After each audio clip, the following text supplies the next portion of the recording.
ফার্স্টে পড়ছি আমরা হৃৎপিণ্ড বা হার্ট। এই হার্ট দু ধরনের হয়ে থাকে, একটা হচ্ছে মায়োজেনিক আর একটা হচ্ছে নিউরোজেনিক। মায়োজেনিক হৃৎপিণ্ড মানে যে সমস্ত হৃৎপিণ্ডগুলি পেশি দ্বারা গঠিত তাদের বলা হয় মায়োজেনিক হৃৎপিণ্ড, আর যে সমস্ত হৃৎপিণ্ড স্নায়ু দ্বারা সঞ্চালিত হয় বা গঠিত তাদের বলা হলো নিউরোজেনিক হার্ট। সাধারণত মায়োজেনিক হার্ট মেরুদণ্ডী প্রাণীদের দেহে দেখা যায়, আর নিউরোজেনিক হার্ট অমেরুদণ্ডী প্রাণীর দেহে দেখা যায়। এই হৃৎপিণ্ডে যদি শ্রেণী বিভাগ করি তো এদের আমরা অভিব্যক্তি দেখতে পারবো। মাছের দেহে হৃৎপিণ্ডগুলো দেখতে খানিকটা এইরকম টাইপের। খুব সোজা করে আঁকার চেষ্টা করছি।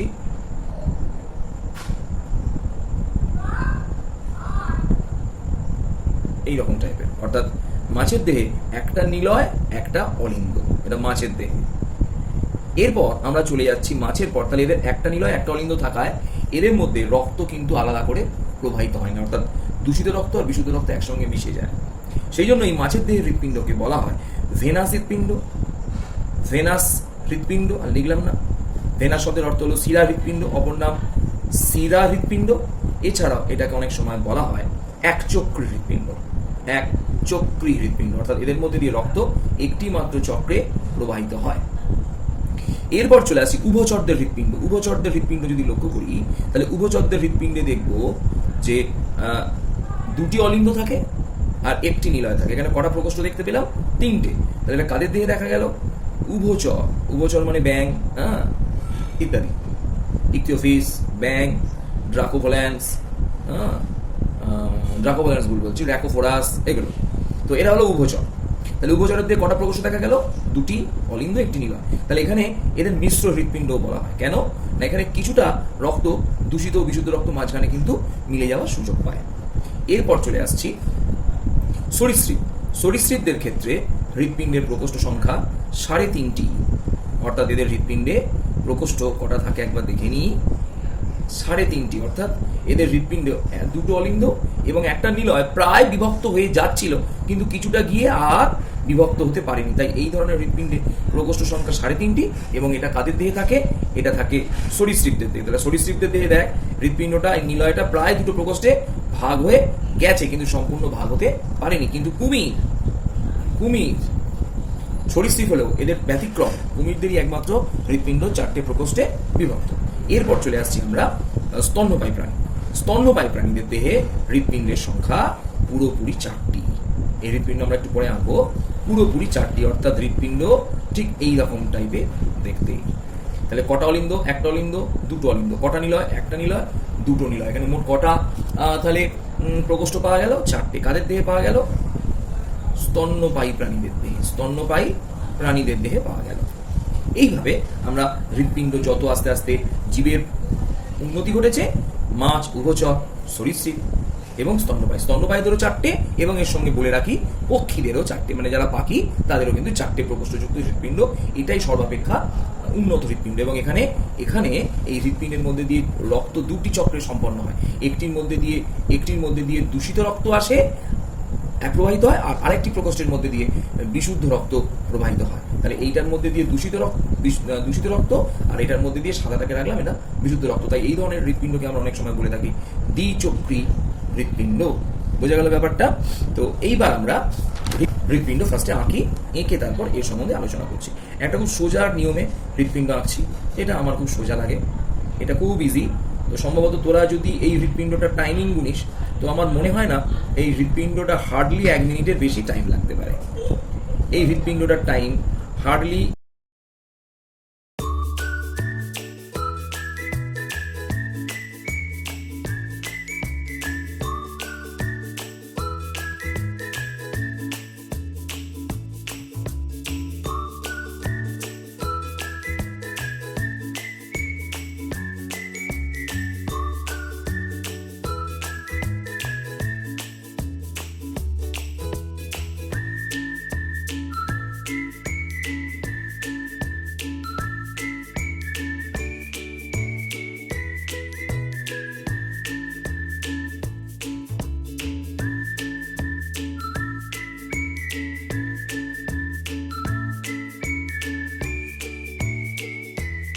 এইভাবে তোরা ভিডিওটাকে স্লো করে আস্তে আস্তে হৃৎপিণ্ডের ছবিটাকে এঁকে নে। ওটা এঁকে ফেললাম, ঠিক আছে? এটা আমি একটা শর্টকাট হৃৎপিণ্ড আঁকলাম। তো এইবার আমরা হৃৎপিণ্ড সম্বন্ধে একটুখানি বলে নেব ফার্স্টে। এগুলো কোনটাকে কি বলে পরে আসছি। প্রথমে হৃৎপিণ্ডের দেখতে কিরকম। একটা হৃৎপিণ্ড দেখতে ঠিক আঙুলটাকে মুঠো করলে যেরকম হয়, ঠিক একটা হৃৎপিণ্ড ঠিক এইরকম দেখতে। এই হৃৎপিণ্ডের ওপরের দিকটা ভোঁতা এবং নিচের দিকটা ছুঁচালো মতো। ঠিক বাঁ হাতটা মুঠো করলে যতটা লাগে একটা হৃৎপিণ্ড ঠিক সেরকম সাইজ। এবং এই হৃৎপিণ্ডের দৈর্ঘ্য মোটামুটি 12 থেকে 13 সেমি এবং এই হৃৎপিণ্ডের প্রস্থ 9 সেমি। এটা আঁকতে আমার কতক্ষণ টাইম লাগলো? 1 মিনিট। এবার 9 থেকে 10 সেমি এই হৃৎপিণ্ড, বা 8 থেকে 9 সেমি এই হৃৎপিণ্ডের প্রস্থ। এবং এই হৃৎপিণ্ডের ওজন যদি পুরুষ দেহে দেখি তাহলে মোটামুটি 300 থেকে 322 গ্রাম, এবং স্ত্রীদের দেহে যদি দেখা যায় এই হৃৎপিণ্ড 220 থেকে 240 গ্রামের মধ্যে হয়ে থাকে। এই হৃৎপিণ্ডটি অবস্থান করে দুটো ফুসফুসের মাঝে। অর্থাৎ আমরা যদি এইভাবে একটা ফুসফুসকে আঁকার চেষ্টা করি তাহলে এই হৃৎপিণ্ডটা অবস্থান করবে দুটো ফুসফুসে ঠিক মাঝখানটায়। এই জায়গাটায় হৃৎপিণ্ডটা অবস্থান করে। বোঝা গেল কি বললাম? এইবার এই অঞ্চলটাকে কি বলে? এই অঞ্চলটাকে বলা হয় মিডিয়াস্টিনাম। অর্থাৎ ছবিটা আমি আঁকলাম, একবার দেখে নিই। এইভাবে এই একটা ফুসফুস আর এই একটা ফুসফুস। এই ফুসফুসের ঠিক এই জায়গায় একটা খাঁজ দেখতে পাওয়া যায়, যে খাঁজের মধ্যে এই হৃৎপিণ্ডটা ঢুকে থাকে। অর্থাৎ হৃৎপিণ্ডটা হিসাব মতো আমাদের বুকের বাম পাশে, এখানে ছবিটা আমরা ডান পাশ দেখছি কিন্তু ওটাই হবে বাম পাশ। কি করে হবে বোঝাচ্ছি একটু পরে। বাম পাশে মধ্যরেখা থেকে 1 পয়েন্ট, ডাটা দিচ্ছি, ডাটাগুলো খাতায় টুকতে হবে, 1.7 সেমি দূরে পঞ্চম ও ষষ্ঠক পাঁজর এর মাঝে অবস্থান করে। এই হৃৎপিণ্ডের উপরের দিকে থ্যাবড়া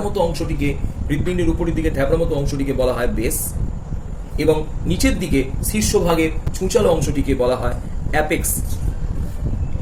এই হৃৎপিণ্ড ঠিক দেহের মধ্যরেখা থেকে বাম পাশে 1.8 সেমি দূরে অবস্থান করে এবং দুটি ফুসফুসের ঠিক মাঝখানে, স্থানটার নাম হচ্ছে মিডিয়াস্টিনাম অঞ্চলে অবস্থান করে। যেন মনে হয় এটা বাবা, এটা মা। তাহলে এটা কি ফুসফুস? এটা বাম ফুসফুস, এই ডান ফুসফুস, আর এটা বাম ফুসফুস। ডান ফুসফুস একটু বড় হয়, 3টে প্রকোষ্ঠে বিভক্ত, আর বাম ফুসফুস একটু ছোট হয়, 2টো প্রকোষ্ঠে বিভক্ত। তাহলে এটা বাবা ও মায়ের মাঝখানে যেমন ছেলেরা হাঁটে, ঠিক সেরকম বাবা ও মায়ের মাঝখানে ফাঁকা স্থানটায় এইভাবে হৃৎপিণ্ড অবস্থান করে। হৃৎপিণ্ড দুটো ফুসফুসের মাঝে বাম ফুসফুস চেপে, এই যে বাম ফুসফুস চেপে মধ্যরেখা থেকে 1.7 সেমি দূরে অবস্থান করে, এবং সেই স্থানটার নাম বলেছিলাম মিডিয়াস্টিনাম। হৃৎপিণ্ডের গঠন যদি আমরা দেখি, আমরা এবার চলে আসছি হৃৎপিণ্ডের গঠনে। হৃৎপিণ্ডের গঠন দেখলে, হৃৎপিণ্ডের গঠনে আমরা হৃৎপিণ্ডের ওপরে একটা আবরণ দেখতে পাই। হৃৎপিণ্ডের ওপরে একটা আবরণ দেখা যায়, এরকম একটা আবরণ। যে আবরণটাকে বলা হয় পেরিকার্ডিয়াম। যে আবরণটাকে বলা হয়, এই আবরণটাকে বলা হয় পেরিকার্ডিয়াম। পেরিকার্ডিয়াম। এই পেরিকার্ডিয়ামের দুটো স্তর, একটা বাইরের দিকের স্তর, এই বাইরের দিকের স্তরটাকে বলা হয় পেরিকার্ডিয়াম ফাইব্রোসাম।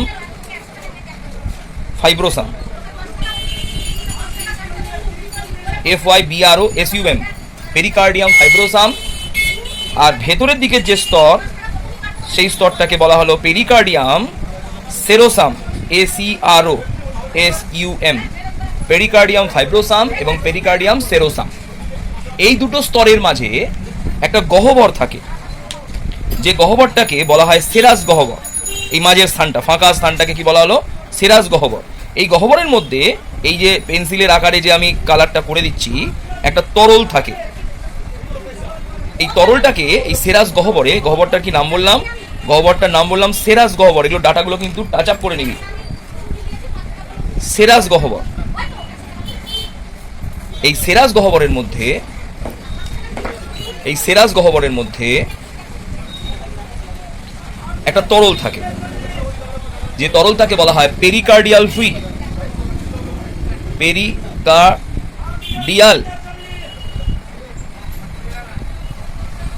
পেরিকার্ডিয়াল ফ্লুইড বলে, পেরিকার্ডিয়াল ফ্লুইড এই গহ্বরটায় থাকে।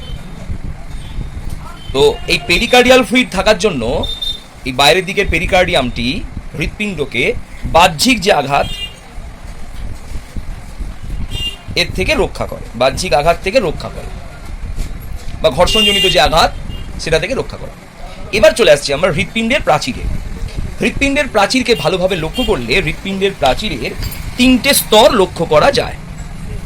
একেবারে একটা বাইরের স্তর, তারপর থাকে ভেতরের স্তর, এই স্তরটা একটু পুরু, তারপরে থাকে অন্তঃস্তর। আমরা 3টেকে 3 রকম কালার করছি। এটা হচ্ছে অন্তঃস্তর, অন্তঃস্তরটাকে আমরা এরম ধরনের কালার করলাম। এই অন্তঃস্তরটাকে বলা হয় এই অন্তঃস্তরটাকে বলা হয় এন্ডোকার্ডিয়াম।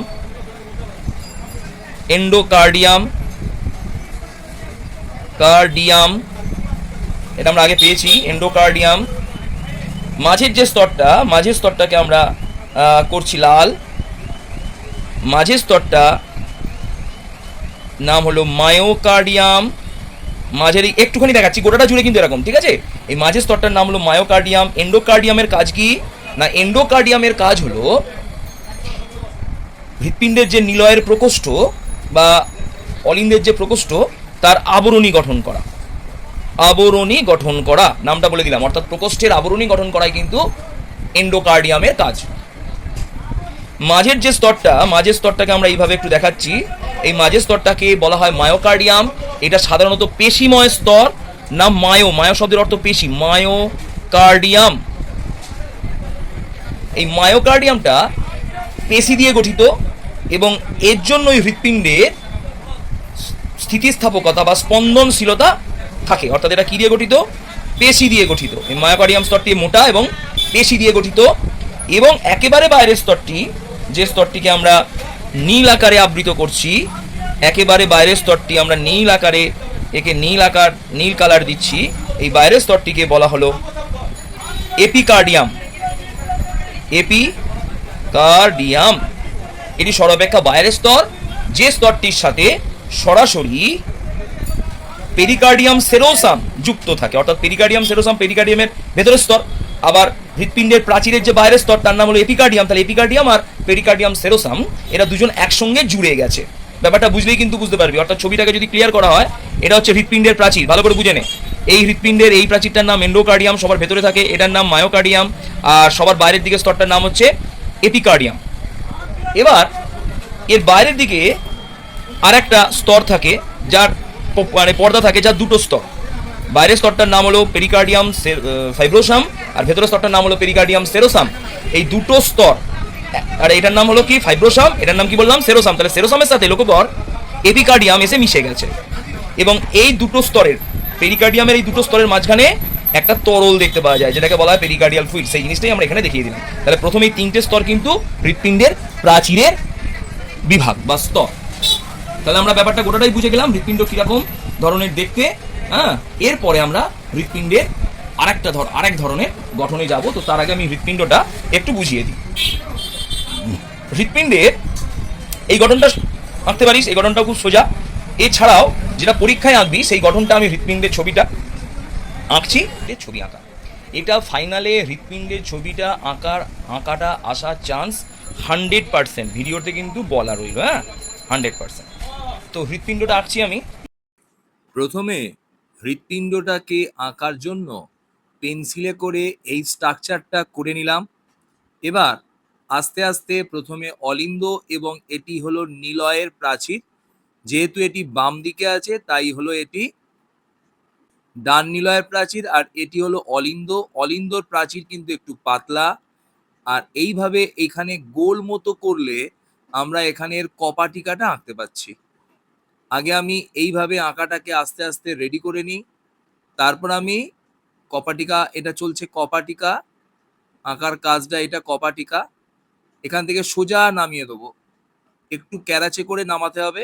আর এখানে আর একটা কপাটিকার জন্য আমি দুদিকে 2টো কপাটিকা করে এইভাবে সোজা নামিয়ে দিলাম।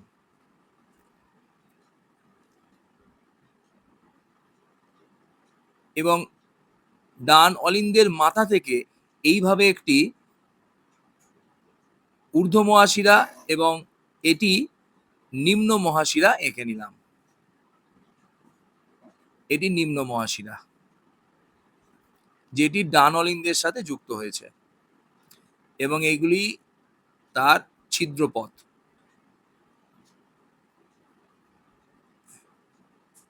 আঁকাটাকে একটু ধৈর্য ধরে আঁকতে হবে এবং একবার আঁকা নয়, বারবার প্র্যাকটিস করতে হবে, তাহলে কিন্তু আঁকাটা পরীক্ষার সময় অনেক কম সময় লাগবে। এখান থেকে একটি মহাধমনী খিলান আঁকতে হবে, যেটি গোল করে আঁকতে হবে, এবং এর মাথা থেকে 3টে সরু সরু ধমনী বেরোবে।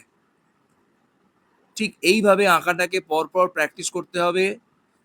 এখান থেকে যে দুটো বেরোচ্ছে সেটা হচ্ছে ফুসফুসীয় ধমনী, যা সরাসরি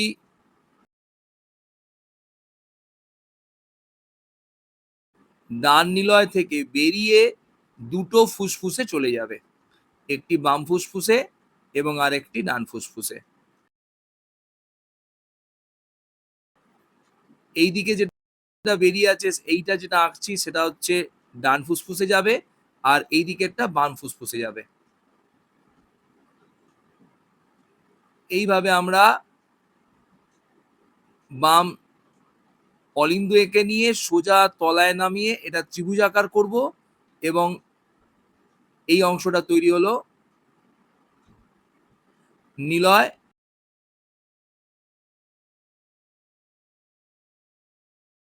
এবং আমরা অলিন্দের বাম অলিন্দের পর্দাটাকে এঁকে নেবো, আর এটা কপাটিকা আঁকছি। এই কপাটিকার সাথে বাম অলিন্দের পর্দাটা একেবারে এঁকে নেব। অলিন্দের পর্দা একটু পাতলা হলেও নিলয়ের পর্দাটা কিন্তু খাঁজযুক্ত এবং একটু পুরু, যা আন্ত অলিন্দ পর্দার সাথে এসে মিশে গেল। এখান থেকে দুটি ফুসফুসীয় শিরা বেরোবে, যার ছিদ্রটাও দেখিয়ে দিলাম।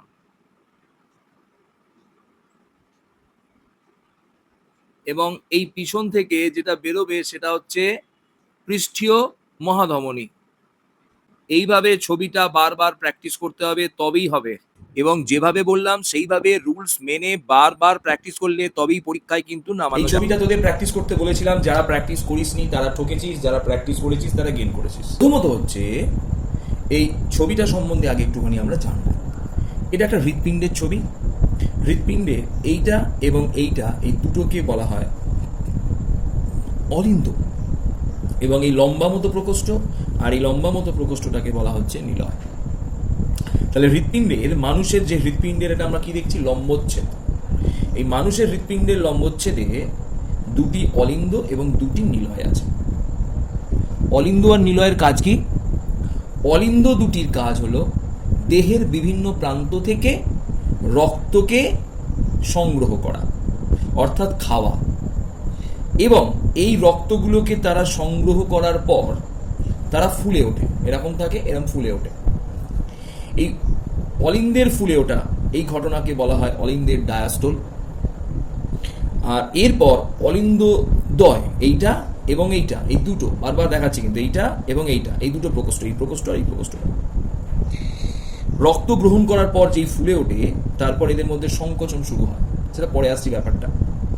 এরপর রক্তটা চলে আসে কোথায়? রক্তটা চলে আসে, আমি ছবিতে দেখাচ্ছি, নিলয়ে।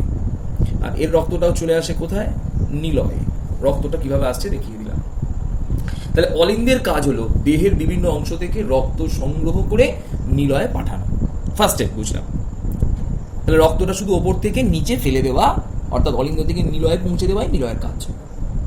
তাই নিলয়ে এই রক্তটাকে পাঠানোর জন্য অলিন্দকে অতটা বেশি চাপ প্রয়োগ করতে হয় না।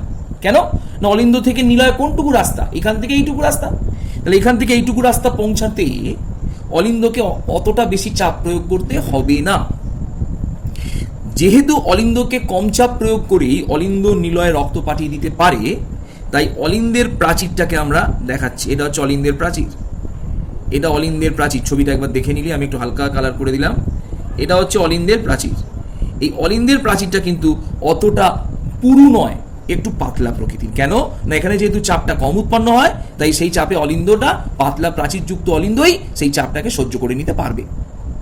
কিন্তু এই রক্তটা নিলয়ে আসার পর নিলয় থেকে রক্তটা কোথায় যায়। নিলয় থেকে রক্তটা হয় ফুসফুসে যায়, নচেত সারা দেহে ছড়িয়ে পড়ে। ভালো করে বুঝছি। এরপর নিলয় থেকে রক্তটা কোথায় যায়? সারা দেহে ছড়িয়ে পড়ে, হয় ফুসফুসে যায়, নালে সারা দেহে ছড়িয়ে পড়ে। এবার প্রশ্ন হচ্ছে, যেহেতু নিলয় থেকে রক্তটা সারা দেহে ছড়িয়ে পড়ে, তাই লক্ষ্য করে দেখ, আমরা এই প্রাচীরটাকে এইভাবে যদি ডিনোট করে দিই, পয়েন্টিং করে দিই, আমার বুঝতে সুবিধা হবে অবশ্যই। এই প্রাচীরগুলো লক্ষ্য করে দেখ, যেহেতু রক্তটাকে অনেক দূরে পাঠায়, তাই এই প্রাচীরটা অপেক্ষাকৃত অলিন্দের থেকে একটু মোটা। অর্থাৎ নিলয়ের প্রাচীর অলিন্দের প্রাচীরের থেকে মোটা, তার কারণ আমি ব্যাখ্যা করলাম। নিলয় থেকে রক্তটা অনেকটা দূরে যায়, তাই সেখানে অনেক বেশি চাপ প্রয়োগ করতে হয় নিলয়কে।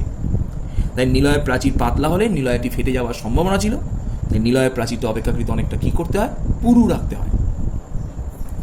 এবার প্রশ্ন এলো, তাহলে এই দুটো নিলয়ের প্রাচীরই কি এক? কেন এইভাবে বোঝাচ্ছি তোদের ব্যাপারটাকে? না, ছবিগুলোকে সাইন্টিফিক্যালি যে আমি ঠিক করে আনবো, সেটা বুঝবো কি করে যে ছবিটা আমার সাইন্টিফিক্যালি ঠিক হয়েছে?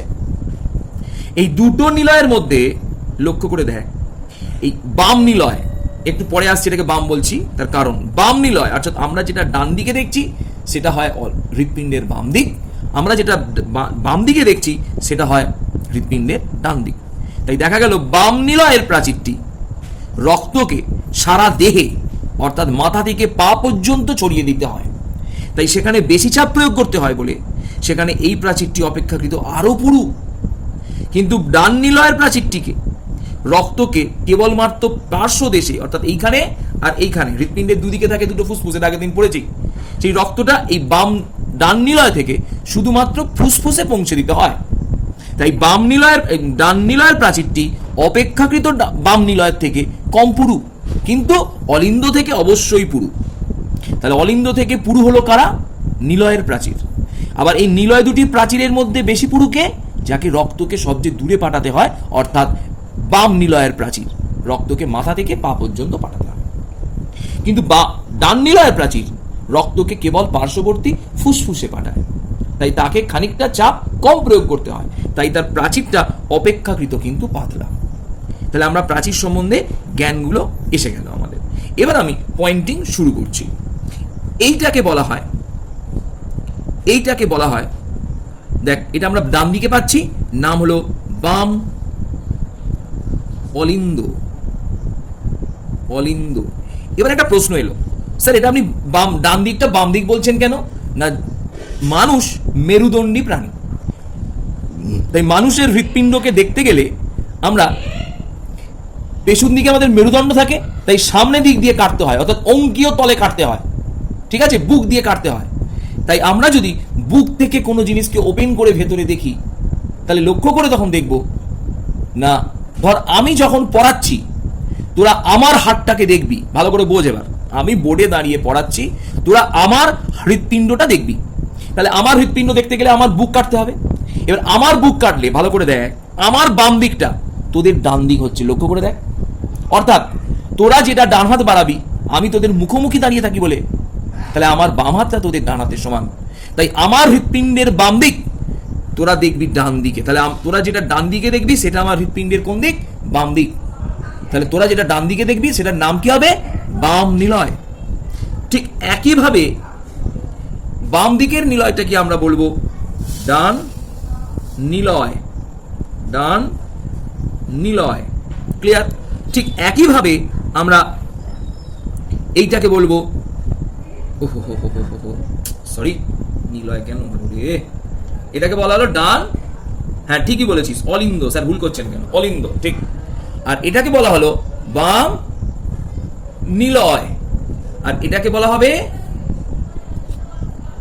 ডান নিলয়। আজকে এটা ব্যাখ্যাটা শুধু শুনে নেবো, ভালো করে বুঝে নিচ্ছে একদম। হ্যাঁ, এবার চলে আসছি আমরা, এই দুটো নিলয় এবং দুটি অলিন্দের মাঝখানে একটা পর্দা রয়েছে। দুটি অলিন্দ ও দুটি নিলয়ের মাঝখানে একটা কি রয়েছে? পর্দা রয়েছে। যে পর্দাটাকে আমরা বলি, এই পর্দাটার নাম দিলাম আন্ত। আন্ত মানে দুটোকে ভাগ করেছে যারা, আন্ত। অলিন্দ নিলয় পর্দা, আন্ত অলিন্দ নিলয় পর্দা। বোঝা গেল? কি দেখছি, আমাকে তোরা বলছিলিস যে স্যার পয়েন্টিং করে দিন, করে দিন। পয়েন্টিং এর থেকে এই যে বোর্ডওয়ার্ক দ্বারা পয়েন্টিং করছি, এটা আরো বেস্ট পদ্ধতি। তাহলে এবার আমরা দেখে নিই বাকিগুলোর নাম। এইটাকে উপরের দিকে যে নলটা উঠেছে, সেই নলটাকে কি বলা হয়? ঊর্ধ্ব মহাশিরা। ঊর্ধ্ব মহাশিরা। আর এই নিচের দিকটাকে বলা হয় নিম্ন মহাশিরা।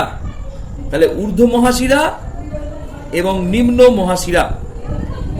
এই ঊর্ধ্ব মহাশিরার মাধ্যমে মাথা, বুক, এই সমস্ত অংশ থেকে রক্ত, কি রক্ত আসে ভালো করে বুঝে নে, কি রক্ত আসে? দূষিত রক্ত। দূষিত রক্ত বলাটা আমরা ভুল, এটা বুঝিয়ে দিয়েছিলাম। তাহলে অধিক কার্বন ডাইঅক্সাইড যুক্ত রক্ত এই ছিদ্রের মাধ্যমে অলিন্দে এসে প্রবেশ করে। তাই এই দূষিত রক্ত বলে আমরা এই রক্তটাকে কি কালার দিয়েছি? কালো। এবং নিম্ন মহাশিরা মানে দেহের নিম্নাংশ, পা, কোমর ইত্যাদি অংশ থেকে নিম্ন মহাশিরার মাধ্যমে রক্ত এই ছিদ্র দিয়ে অলিন্দের মধ্যে এসে প্রবেশ করে। সেটাও কি রক্ত? শিরা মানে কি রক্ত? দূষিত রক্ত বহন করে নিয়ে এলো। কিছু অসুবিধা নেই, ছবিতে কালারটাও নিশ্চয়ই বুঝতে পারা যাচ্ছে। এবং স্টেপ বাই স্টেপ বলছি, রক্ত বহন করে, ঠিক আছে। এবার ভালো করে দেখ, এইখানে একটা টোটকা বলছি। বামে বাই, টোটকাটা লিখছি এখানে, বামে বাই আর ডানে ট্রাই। অর্থাৎ ভালো করে বুঝে নে, এই ডান অলিন্দ এবং ডান নিলয়ের সংযোগস্থলে একটা ট্রাইকাস্পিড কপাটিকা থাকে। ট্রাইকাস্পিড মানে তার তিনটে এরকম পত্র থাকে। ট্রাই, একটা, দুটো, তিনটে, এইভাবে অবস্থান করে। রক্ত যখন ভেতর থেকে আসে তখন এরা এইভাবে খুলে যায়, ফাঁক হয়ে যায়। আর যখন রক্ত ব্যাকে যাওয়ার চেষ্টা করে তখন তার আস্তে আস্তে কি হয়? এরকম ভাবে জুড়ে যায়। অর্থাৎ রক্ত এই দিকে যেতে পারবে না, কিন্তু রক্ত ভেতর দিয়ে এলে রক্ত ইজি কিন্তু চলে আসতে পারবে। কপাটিকার নিয়মিতাই দরজাকে যেমন বন্ধ করা অবস্থায় আমি ভেতর থেকে যদি ঠিলি সেটা আরো এঁটে যায়, কিন্তু বাইরে থেকে যদি কেউ দরজাটা ঠিলে ঢোকে সে ঢুকে পড়তে পারে। অর্থাৎ দরজা যেমন একদিকে খোলে একদিকে আরো চেপে এঁটে যায়, ঠিক কপাটিকার নামও তাই করণ করা হয়েছে। অর্থাৎ এদের কপাট বলে। অর্থাৎ এর মধ্যে দিয়ে রক্ত একদিকে যাবে, কিন্তু বিপরীত দিক দিয়ে রক্তটা যাওয়ার সময় সেটা যেতে তো দেবেই না, বরঞ্চ আরো কি হবে? এঁটে যাবে। এখানে কপাটিকা আমরা দেখছি দুটো। এটা তো আমরা 2 ডাইমেনশন দেখছি, হৃৎপিণ্ডটাকে এরকম ভাবে কেটে দিয়েছি, কিন্তু 3 ডাইমেনশন মানে তলায় আছে দুটো। আমরা এইভাবে ছবিটাকে দেখছি, দেখ এই ছবিটাকে এইভাবে দেখছি। এর ওপরও একটা ছিল, যেটা আমরা যখন লম্বচ্ছেদ করেছি এই ওপরটা কি হয়েছে? কেটে গেছে। তার মানে এখানে কটা কপাটিকা আছে দুটো, কিন্তু অ্যাকচুয়াল ছিল 3টে। তাহলে এখানে কটা কপাটিকা ছিল? 3টে কপাটিকা ছিল। সেই জন্য এই কপাটিকাগুলোকে আমরা নাম দিলাম ট্রাইকাস্পিড কপাটিকা। এই কপাটিকা আর এর ওপরে একটা কপাটিকা ছিল, এই কপাটিকাগুলোকে আমরা নাম দিলাম, এই কপাটিকার নাম দিলাম ট্রাইকাস্পিড কপাটিকা। ট্রাইকাস্পিড কপাটিকা, অর্থাৎ এর অপর নাম কি বললাম? ত্রিপত্র কপাটিকা। এই কপাটিকাগুলো এমন ভাবে অবস্থান করছে, তোরা এবার এটা খুব ভালো বুঝতে পারবি। দেখ এমন ভাবে অবস্থান করছে কপাটিকাটা, এইভাবে। এদের ছবিটা দেখেছিস কিভাবে? এইভাবে। অর্থাৎ রক্ত এদিক দিয়ে কিন্তু যেতে পারবে, এর মধ্যে রক্তটা এরকম ভাবে ঢুকে যাবে অলিন্দ দিয়ে। কিন্তু যখন রক্তটা ব্যাকে যেতে চাইবে, ভালো করে দেখ, রক্তটা যখন ব্যাকে এসে চাপ দেবে, যেই ঢুকতে চাইবে ভেতর দিকে, মানে ভেতর দিকে ঢুকে যাব, তখন রক্তটা যেই এসে ব্যাকে এরকম ভাবে চাপ দেবে, তখন এই কপাটিকাটা কি হবে? বন্ধ হয়ে যাবে। যেহেতু রক্তটা এর মধ্যে দিয়ে একদিকে আসতে পারে, অপর দিকে যেতে না পারে, সেই জন্য এই কপাটিকাগুলোর নামকরণ করা হলো কপাটিকা। কপাটিকা শব্দের অর্থ হলো ভাল। ভাল মানে রক্তকে এরা একমুখী করে। তো এই কপাটিকাটার নাম কি বললাম? ট্রাইকাস্পিড কপাটিকা। এদের অবস্থান কোথায়? ডান অলিন্দ এবং ডান নিলয়ের সংযোগস্থলে। দেখ এখানে টোটকাটা আমরা ওই জন্য লিখেছিলাম, বামে বাই আর ডানে ট্রাই। তাহলে ডান দিকে কি থাকে? ট্রাই মানে ত্রিপত্র কপাটিকা, ট্রাইকাস্পিড কপাটিকা। তাহলে এখান থেকে এই দূষিত রক্তগুলো এসে কোথায় ফার্স্টে জমা হলো? দূষিত রক্ত মানে অধিক কার্বন ডাইঅক্সাইড যুক্ত রক্ত। ফার্স্টে এসে কোথায় জমা হলো? হৃৎপিণ্ডের অলিন্দের মধ্যে জমা হলো। হৃৎপিণ্ডের অলিন্দটা আস্তে আস্তে কি হতে থাকবে? এরকম ছোট ছিল, এরকম ভাবে বাড়তে থাকবে। এই বাড়াটাকে বলা হয় অলিন্দের ডায়াস্টোল, অর্থাৎ প্রসারণ। এবং এইভাবে অলিন্দ প্রসারিত হতে থাকবে, ডায়াস্টোল হতে থাকবে। এরপর অলিন্দের ডায়াস্টোলের পরই আসবে অলিন্দের সিস্টোল। ডায়াস্টোল মানে বাড়া, এবার সিস্টোল মানে সংকোচন। এরপরই অলিন্দ সংকুচিত হতে থাকবে। যেই অলিন্দ সংকুচিত হতে শুরু করবে সঙ্গে সঙ্গে অলিন্দের ওপর কি পড়বে, একটা চাপ পড়বে। চাপের ফলে এই রক্তটা ওই বাইকাসপিড কপাটিকাটা এরম ছিল, দিয়ে বাইকাসপিড কপাটিকাটাকে ফট করে খুলে দেবে, খুলে দিয়ে রক্তটা হরহর করে অলিন্দের মধ্যে চলে, এই নিলয়ের মধ্যে চলে আসবে। এখান থেকে কি রক্ত আসছে আমরা দেখেই নিচ্ছি, এখানে রক্ত আসছে কালো রক্ত।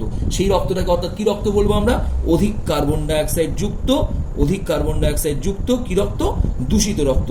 সেই রক্তটা নিলয়ের মধ্যে যেই এসে জমা হতে থাকলো, নিলয়টা আস্তে আস্তে ফুলতে থাকলো, সেটাকে বলা হবে নিলয়ের আবার ডায়াস্টোল। নিলয় যেই পুরোটা ফুলে গেল তারপর শুরু হবে নিলয়ের সিস্টোল, নিলয় আবার সংকুচিত হতে থাকবে। এগুলো ডিপেন্ড করে সবগুলোই নিলয়ের প্রাচীরের মধ্যে থাকা পেশির জন্য। এবার এই নিলয়ের সিস্টোল শুরু হওয়ার সময় ভালো করে বুঝবি, নিলয়ের মধ্যে দিয়ে রক্তটা বাইরে বেরিয়ে যেতে চাইবে। কেন না, আমরা যদি একটা প্যাকেটের মধ্যে ধর প্রথমে জল দিয়েছিলাম, দিয়ে প্যাকেটের মুখটাকে বন্ধ করে দিয়েছি, দিয়ে প্যাকেটটাকে চাপ দিচ্ছি, তাহলে প্যাকেটের ভেতরে জলটা কি হবে, চাপের চতুর্দিকে বেরিয়ে যাবার চেষ্টা করবে, সে মুখ দিয়েও বেরোতে চেষ্টা করবে, যে মুখটা দিয়ে বেঁধেছিস। যদি সেখান দিয়ে বেরোতে না পারে তাহলে যেখান থেকে ওখানে লিক হয়ে যাবে বা ফেটে যাবে, সেখান থেকে রক্তটা বেরিয়ে যেতে চাইবে। ঠিক একইভাবে আমি যেটা বলতে চাইছি, যে রক্তটা নিলয়ের মধ্যে এসে পৌঁছেছে, সেই রক্তটা নিলয়ের যখন সিস্টোল শুরু হয়েছে, নিলয় সংকুচিত হতে থাকছে, তখন এই রক্তটা যে কোনো দিকে যাওয়ার চেষ্টা করবে। রক্তটা এদিকেও কিন্তু যাওয়ার চেষ্টা করবে। যেই রক্তটা এদিকে যাওয়ার চেষ্টা করবে সঙ্গে সঙ্গে এই কপাটিকাটা কিন্তু বন্ধ হয়ে যাবে। তাহলে এই পথটা কি হয়ে গেল, এই পথটা বন্ধ হয়ে গেল। তখন রক্তকে কি করতে হবে ভালো করে দেখ, এই পথ দিয়ে গিয়ে এখানে একটা ধমনী আছে, এই ধমনীটাকে বলা হয়, এই ধমনীটার নাম বলে দিচ্ছি, পেনেতেই লিখলাম ফুসফুসীয় ধমনী। ফুসফুসীয় ধমনী, এই ধমনীটার নাম বললাম ফুসফুসীয় ধমনী। কোন ধমনী নিশ্চয়ই বুঝতে পেরেছিস, এই ধমনীটাকে এইখানে কি করা হয়েছে, এটা কাটা হয়েছে। এই ধমনী এবং নিলয়ের সংযোগ স্থলে কোথায় আছে না, ডান নিলয় এবং ফুসফুসীয় ধমনীর সংযোগ স্থলে একটা কপাটিকা দেখতে পাওয়া যায়। এগুলোকে অর্ধচন্দ্রাকৃতি কপাটিকা বলে। এই কপাটিকার নাম হচ্ছে, এই কপাটিকাগুলোর নাম, কপাটিকাটা নিশ্চয়ই বুঝতে পারছিস, এই কপাটিকাটাকে বলা হচ্ছে পালমোনারি কপাটিকা। পালমোনারি কপাটিকা, এটাকে বলা হলো পালমোনারি কপাটিকা। এটা কিরম দেখতে, অর্ধচন্দ্রাকৃতি কপাটিকা এগুলো সব। এই পালমোনারি কপাটিকাটা কিরম ভাবে থাকে দেখ, এইরকম দেখ, কপাটিকা কোন দিকে খুলবে আর কোন দিকে বন্ধ হবে সেটা ডিপেন্ড করবে কার উপরে। আবার কোন কপাটিকাটা নিচে খুলবে, কোন কপাটিকা উপরে খুলবে, কি করে বুঝবো না, কপাটিকার বিন্যাসের উপর ডিপেন্ড করে। ভালো করে লক্ষ্য করে দেখ, এই দিকে যে কপাটিকাগুলো ছিল সেই কপাটিকার মুখ ছিল এইরকম, তাই কপাটিকাগুলো এই দিকে খুলবে, কিন্তু কপাটিকাগুলো যদি এই দিকে রক্ত যায় সেটা চেপে ধরবে, অর্থাৎ যাবে না। আবার এই দিকের কপাটিকাগুলো লক্ষ্য করে দেখ, এইরকম ভাবে আছে এই কপাটিকার বিন্যাসটা। মানে আমি কেন এইভাবে শেখাচ্ছি না, তোরা যখন ছবিটা আঁকবি যেন আঁকাটা এরম ভাবেই হয়। দেখেছিস, আমার লক্ষ্য করেছিস কপাটিকার কেউ আছে এইরকম ভাবে আছে, অর্থাৎ রক্তটা ভালো করে দেখ, এইভাবে যদি যায়, রক্তটা যদি এইভাবে যায় কপাটিকাগুলো কিন্তু খুলে যাবে। কিন্তু রক্তটা যদি এইভাবে ছিল, ধর কপাটিকাটা বুঝে নে, কপাটিকাটা এইভাবে ছিল, কপাটিকাটা এইভাবে ছিল, হ্যাঁ, রক্তটা যদি এইভাবে আসতে চায়, ওপর দিক দিয়ে আসতে চায়, তাহলে কপাটিকাগুলোকে কি করে দিচ্ছে, বন্ধ করে দিচ্ছে। তাই কপাটিকা এদিকে খুলছে, ওপর দিক দিয়ে নামার সময় কি হচ্ছে, বন্ধ হয়ে যাচ্ছে। সেই জন্য দেখা গেল যে এই কপাটিকাগুলো, এটা কি কপাটিকা বললাম, পালমোনারি কপাটিকা। এই পালমোনারি কপাটিকা এই খুলে গিয়ে এই দূষিত রক্ত অর্থাৎ অধিক কার্বন ডাইঅক্সাইড যুক্ত রক্তকে ফুসফুসীয় ধমনীতে পৌঁছে দিল। এরপর দুদিকে দুটো ফুসফুস আছে, এটা বাম ফুসফুস আর এদিক দিয়ে চলে যাচ্ছে ডান ফুসফুসে। রক্ত ফুসফুসে পৌঁছে গেল, সেখানে গিয়ে রক্ত কি হবে, পরিশুদ্ধ হবে, অর্থাৎ রক্তের কার্বন ডাইঅক্সাইডটা ফুসফুসে চলে যাবে এবং ফুসফুসে অক্সিজেন রক্তের মধ্যে ঢুকবে। অর্থাৎ ফুসফুসকে বলা হয় রক্ত পরিশুদ্ধির কারখানা। এবার সেই ফুসফুস থেকে রক্ত, কি রক্ত, ফুসফুসে গিয়ে হৃৎপিণ্ড কি রক্ত ফেলে দিল, অধিক কার্বন ডাইঅক্সাইড যুক্ত দূষিত রক্ত। সেখানে ফুসফুস ব্যাপন প্রক্রিয়ায়, পরে আমরা ওটা দেখবো ছবিতে আরো ভালো করে, ব্যাপন প্রক্রিয়ায়, কোথায় ব্যাপন প্রক্রিয়াটা ঘটে না, অ্যালভিওলাই। এটা আমরা কিন্তু শ্বসনে পড়েছিলাম। সেই অ্যালভিওলাই অঞ্চলে ব্যাপন প্রক্রিয়ায় কার্বন ডাইঅক্সাইডটা অ্যালভিওলায় ত্যাগ হয়ে যায় এবং অ্যালভিওলাইয়ের মধ্যে থাকা অক্সিজেন রক্তের মধ্যে প্রবেশ করে। এইভাবে কালো রক্তটা অর্থাৎ দূষিত রক্তটা ফুসফুসের মধ্যে গিয়ে বিশুদ্ধ রক্তে পরিণত হয় এবং প্রতিটি ফুসফুস থেকে দুটি করে ফুসফুসীয় শিরার মাধ্যমে অধিক অক্সিজেন যুক্ত বিশুদ্ধ রক্ত, আমরা কিভাবে লিখেছি রক্তটাকে, লাল আকারে। কিভাবে এসেছে? ফুসফুস থেকে এসেছে। কিসের মাধ্যমে বললাম? এটার নাম কি দিলাম? এটার নাম কি দিলাম? খুব ইম্পর্টেন্ট এটার নাম বললাম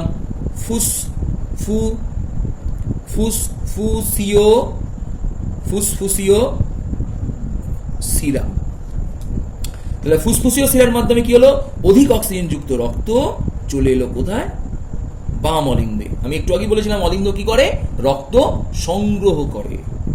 তাহলে এই বাম অলিন্দে যেই রক্তটা চলে এলো, আবার বাম অলিন্দ ফুলে উঠলো, এরম ভাবে ছিল, এরম ফুলে গেল। ফুলে যাবার পরই তাদের মধ্যে কি শুরু হবে? সংকোচন। ডায়াস্টোলের পরই সিস্টোল, সংকোচন। সংকোচনের ফলে এর মধ্যে চাপ বাড়বে। চাপ বাড়ার সাথে সাথে এইটা আর এইটা, এখানে দেখ এইরকম ভাবে আছে, লক্ষ্য করে দেখ কপাটিকাটা কিভাবে আছে। এখানে এই কপাটিকাটা আর এই কপাটিকাটা নিশ্চয়ই বুঝতে পারা যাচ্ছে কিভাবে আছে, এইভাবে আছে। দেখ এদের গঠনটা দেখ। তাহলে এরা কোন দিকে খুলবে? তোরা নিশ্চয়ই এখন বলতে পারবি যে স্যার এরা এই দিকে খুলে যাবে, কিন্তু এই দিক দিয়ে যখনই রক্ত যেতে চাইবে তারা বন্ধ হয়ে যাবে। সুতরাং এই যে দুটো কপাটিকা আছে, এই কপাটিকার মধ্যে দিয়ে, এই কপাটিকাকে কি বলে? এটা কি বললাম? বাম। তাহলে বামে বাই। তাহলে এই কপাটিকাগুলো স্পেশালি কি নাম? এই কপাটিকাটার নাম হয়ে গেল বাইকাসপিড। এই কপাটিকাটার নাম হয়ে গেল বাইকাসপিড। এর অপর নাম মাইট্রাল কপাটিকা। মাইট্রাল কপাটিকা, বাইকাসপিড, বা অপর নাম বললাম মাইট্রাল কপাটিকা। এই কপাটিকা খুলে গিয়ে, কপাটিকার নাম কেন হয়েছে? একমুখী বলে। এই কপাটিকাটা খুলে গিয়ে রক্ত কিভাবে অলিন্দের নিলয়ের মধ্যে প্রবেশ করছে দেখে নিলাম। এবার ঠিক একইভাবে নিলয়টা ফুলে উঠবে। নিলয় ফুলে ওঠার পরেই নিলয়ের ডায়াস্টোল হলো, এরপরই নিলয় সংকুচিত হবে, সিস্টোল। এরপরে এই নিলয়ের ডায়াস্টোলের পরে যখন নিলয় সিস্টোল হবে, তখন নিলয়ের মধ্যে রক্তের চাপ বাড়বে। ঠিক পলিথিনের মধ্যে জল ভরে যেরকম ভাবে টিপলে যেটা চাপ বাড়ে, রক্তটা বেরিয়ে যেতে চাইবে, রক্তটা যেই এখানে গিয়ে ধাক্কা দেবে এই দুটো জায়গায়, এই কপাটিকাটা যেটুকু খোলা ছিল সেটুকুও বন্ধ হয়ে যাবে। তাহলে এই চেম্বারটা কি হয়ে গেল? পুরোপুরি বন্ধ হয়ে গেল। এরপর রক্তটা বাই ফোর্স এইখানে এসে চাপ দেবে। এবং লক্ষ্য করে দেখ এদিকের কপাটিকাটা কিভাবে আছে, এইভাবে আছে, নিশ্চয়ই বোঝাতে পারছি। কপাটিকাটা আছে ঊর্ধ্বমুখে, সজ্জাটা, ওইটাই বলতে চাইছিলাম, যে তোদের সজ্জাগুলো ঠিক করবি। তাই কপাটিকার মধ্যে দিয়ে রক্তটা উপর দিকে যেতে পারবে, কিন্তু নিচের দিকে নামতে পারবে না। তাই দেখা গেল রক্তটা এই কপাটিকাটাকে ভেদ করে প্রবেশ করে যাবে কোন দিকে? আমরা একটু দেখে নিচ্ছি। এই ভেতর দিয়ে এই পথে। বোঝা গেল কোন পথে? পথটা ভেতর দিয়ে দেখিয়ে দিলাম। তাহলে এই পাইপটার সঙ্গে এই পাইপটা যোগ আছে। এই পাইপটাকে কি বলে? এই পাইপটাকে বলা হয়, দেখে রাখ, এই পাইপটাকে বলা হয় মহাধমনী।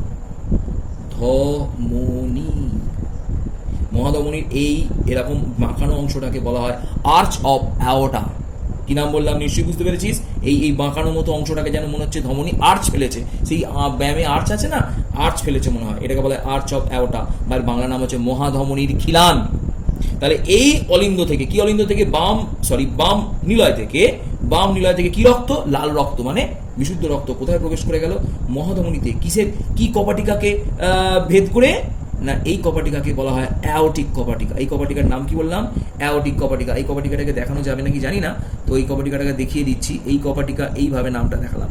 এই কপাটিকাটাকে, এই দুটো যে কপাটিকা, আমরা এই কপাটিকাগুলোকে একটুখানি কালার করে দিচ্ছি। এই যে কপাটিকাটা আছে, এই দুটো কপাটিকা, এই কপাটিকাটাকে বলা হলো কি? অ্যাওটিক কপাটিকা। অ্যাওটিক কপাটিকা লিখলাম না। এই অ্যাওটিক কপাটিকা খুলে গিয়ে মহাধমনীর মাধ্যমে রক্তটা কিরম ভাবে দেখাচ্ছি দেখ, এই ডট ডট ডট ভেতর দিয়ে পেছন দিয়ে এসে এটাকে কি বলা হয়? এই অংশটাকে কি বলা হয়? পৃষ্ঠীয় মহাধমনী। এটাকে বলা হলো পৃষ্ঠীয় মহাধমনী। এই পৃষ্ঠীয় মহাধমনীর মাধ্যমে সারা দেহের মধ্যে ছড়িয়ে পড়ে। অর্থাৎ এই মহাধমনীর মাধ্যমে, এটাকে বলা হলো মহাধমনীর মাধ্যমে পৃষ্ঠীয় ধমনী দিয়ে এসে সারা দেহের মধ্যে এই রক্তটা, কি রক্ত? বিশুদ্ধ রক্ত ছড়িয়ে পড়লো। এইভাবে সারা দেহের মধ্যে গিয়ে রক্ত ছড়িয়ে পড়লো, এবং সেই কোষে কোষে গিয়ে এই বিশুদ্ধ রক্ত কি সরবরাহ করবে? এই বিশুদ্ধ রক্ত কোষে কোষে গিয়ে অক্সিজেন সরবরাহ করবে। এবং সেই দেখাবো এর পরে আবার এই কোষে শ্বসন প্রক্রিয়া এই অক্সিজেনটা ব্যবহার হবে, এবং কোষে উৎপন্ন হবে কার্বন ডাইঅক্সাইড। যে কার্বন ডাইঅক্সাইডটা আবার এইভাবে মহাশিরার মাধ্যমে এসে অলিন্দে প্রবেশ করবে। কোন অলিন্দে? না ডান অলিন্দে এসে প্রবেশ করবে। এইভাবে হৃৎপিণ্ডের মধ্যে দিয়ে চক্রাকারে কি কটা চক্র দেখলাম? দুটো চক্র। একটা হচ্ছে বিশুদ্ধ রক্তের চক্র, আর একটা দেখলাম দূষিত রক্তের চক্র। এইভাবে চক্রাকারে দেহের মধ্যে হৃৎপিণ্ড কি কটা চক্র? দুটি চক্রের মাধ্যমে দেহের মধ্যে রক্ত সরবরাহ করে। তাই এই হৃৎপিণ্ডকে আমরা বলি দ্বিচক্রী হৃৎপিণ্ড। কিন্তু দূষিত রক্ত এবং বিশুদ্ধ রক্ত কেউ কারোর সাথেই মেশে না, কারণ এখানে একটা আন্ত অলিন্দ পর্দা এই দুটো চক্রকে পৃথক করে রেখেছে। সুতরাং দেখা গেল যে এই হৃৎপিণ্ডের মধ্যে দিয়ে যেহেতু দূষিত রক্ত আলাদা চক্রে এবং বিশুদ্ধ রক্ত আলাদা চক্রে সংবাহিত হয়, তাই এই হৃৎপিণ্ডকে দ্বিচক্রী হৃৎপিণ্ড বলে। তো এর মধ্যে দিয়ে যে চক্রটা সংবাহিত হয়, সেই চক্রটাকে যদি আমরা ডায়াগ্রামেটিক আঁকার চেষ্টা করি, কিভাবে আঁকছি একটুখানি দেখেন। এরা এই ঢুকছে, এখান দিয়ে এই ঢুকছে, দুজনে এখানে মিললো, এদিক দিয়ে এলো, এইভাবে বেরিয়ে এইভাবে চলে যাচ্ছে। আর এখান থেকে ফুসফুসীয় ধমনীর মাধ্যমে ঢুকলো, ঢুকে এদিক দিয়ে এলো, এইভাবে ঘুরে এই দিক দিয়ে বেরিয়ে সারা দেহের মধ্যে দিয়ে চলে যাচ্ছে। তাহলে এই গঠনটাকে যদি আমি আলাদা করে একটা ডায়াগ্রাম দেখাতে চাই, তো সেই ডায়াগ্রামের ছবিটা কীরকম হবে তোরা একবার দেখে নে। তো ডায়াগ্রামের ছবিটা আমি ঠিক তলায় আঁকার চেষ্টা করছি। ডায়াগ্রামের ছবিটা ভালো করে দেখ। আমরা কালো পেনটা আছে, আমরা দূষিত রক্তকে তাহলে আমরা ছবিটা আঁকার চেষ্টা করছি। কিরকম ভাবে ছবিটা আঁকার চেষ্টা করছি একটু দেখে নি। দেখ, ভালো করে বুঝবি। ঊর্ধ্ব মহাশিরা থেকে এইভাবে রক্তটা ঢুকলো এবং নিম্ন মহাশিরা থেকে এইভাবে রক্তটা ঢুকে এরা এই জায়গায় এসে মিশলো। ঊর্ধ্ব মহাশিরা, নিম্ন মহাশিরা, এটা যেন খাতায় থাকে। দিয়ে এরা অলিন্দ থেকে ট্রাইকাসপিড কপাটিকার মাধ্যমে চলে এলো নিলয়। দেখ, একদম মিলিয়ে নিবি। নিলয় চলে এলো। নিলয় থেকে সিস্টোলের সময় ঘুরে এরা ফুসফুসীয় ধমনীর মাধ্যমে চলে যাচ্ছে ফুসফুসে, এরকম ভাবে এদিকে একটা চলে গেল আর এই ফুসফুসে একটা চলে গেল। এবং এখানে কালো রক্ত অবশ্যই বুঝিয়ে দিচ্ছে যেটা কি ধরনের রক্ত, না দূষিত রক্ত। অ্যাকচুয়াল দূষিত রক্ত বলা ভুল, কিন্তু আমরা এটা শর্ট টার্মসে বলছি। অর্থাৎ এটা এক প্রকারের কি রক্ত, না অধিক অক্সিজেন, এই কার্বন ডাইঅক্সাইড যুক্ত রক্ত, অধিক। এইবার আমরা বিশুদ্ধ রক্তকে, অর্থাৎ অধিক অক্সিজেন যুক্ত রক্তকে লাল পেন দিয়ে আঁকছি, লাল কালি। এখান থেকে ফুসফুসীয় ধমনীর মাধ্যমে এসে রক্ত প্রবেশ করলো ফার্স্টে বাম অলিন্দে। রক্তটা বাম অলিন্দে প্রবেশ করার পর অলিন্দের যখন সিস্টোল শুরু হয়, মানে সংকোচন হয়, সেখান থেকে রক্তটা বাইকাসপিড কপাটিকা খুলে চলে আসছে নিলয়ে। নিলয়ে রক্তটা এসে জমা হবার পর, এই পথটা আমরা বুঝতেই পারছি, রক্তটা জমা হবার পর নিলয়ের যখন সিস্টোল শুরু হয়, নিলয় যখন সংকুচিত হয়, রক্তটা বেরোবে কোন দিক দিয়ে? অ্যাওটিক কপাটিকার মাধ্যমে ওপর দিয়ে উঠে অ্যাওটিক কপাটিকার মাধ্যমে চলে এলো মহাধমনীতে।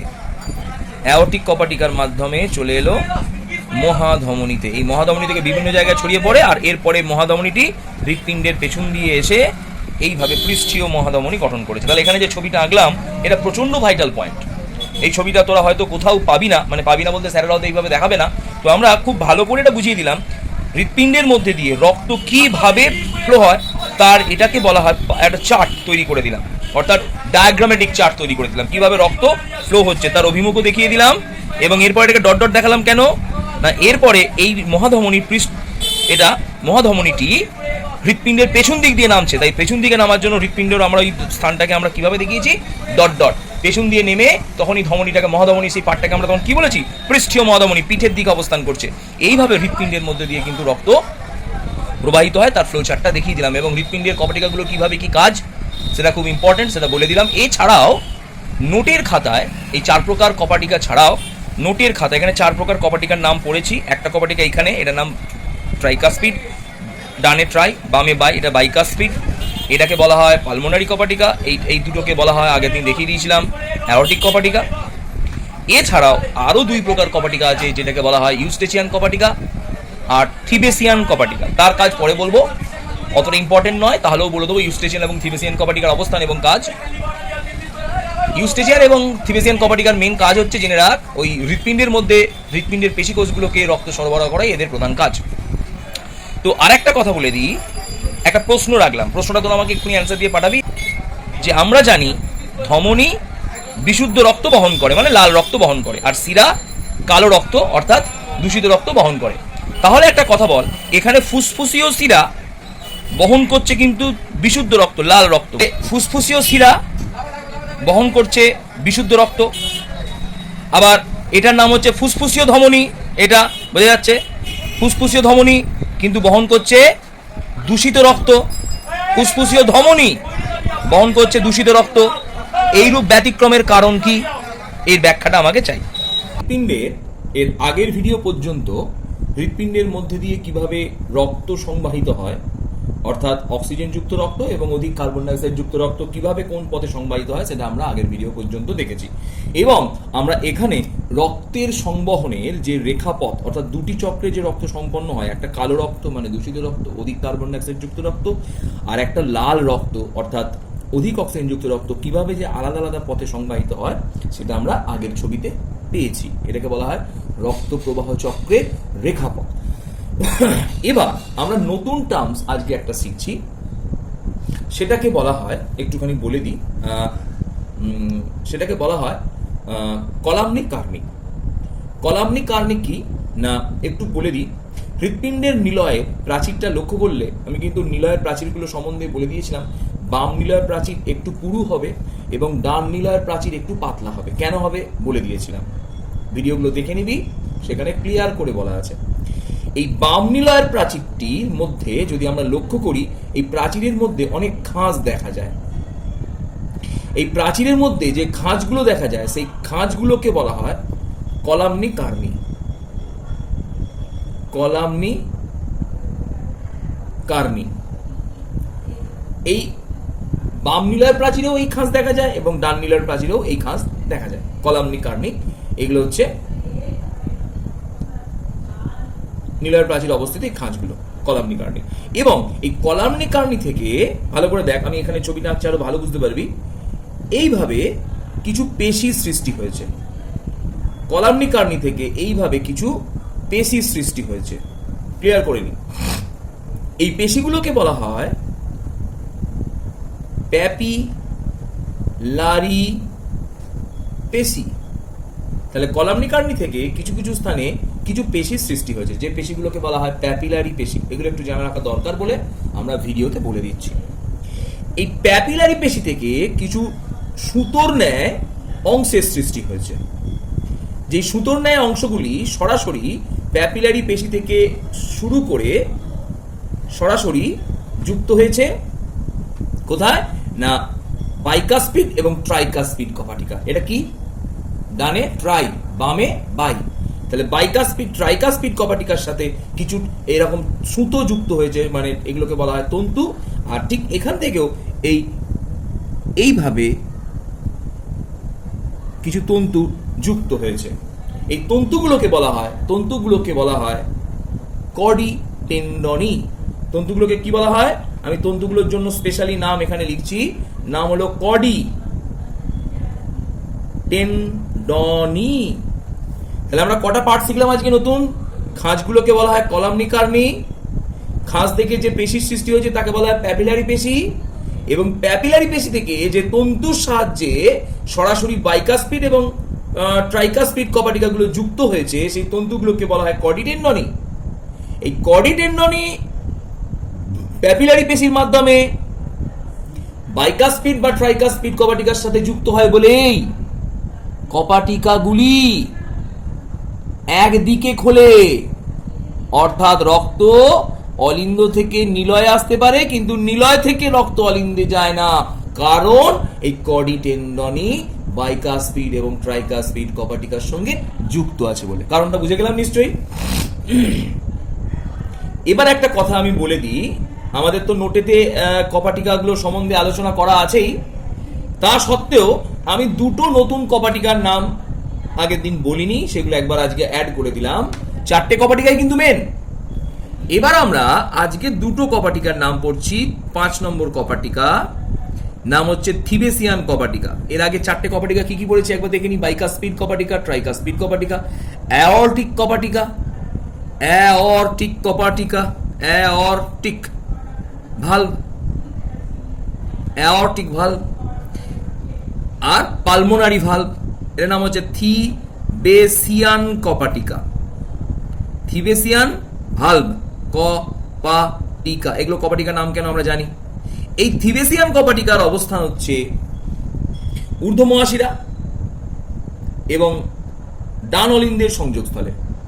একটি অর্ধচন্দ্রাকৃতি কপাটিকা, যে কপাটিকাটি রক্তকে যখন অলিন্দ সংকুচিত হয় সেই সময় রক্তকে এই অলিন্দ থেকে ঊর্ধ্ব মহাশিরার দিকে বেরিয়ে যেতে বাধা দান করে। তাহলে কপাটিকার অবস্থান করে এই জায়গাতে।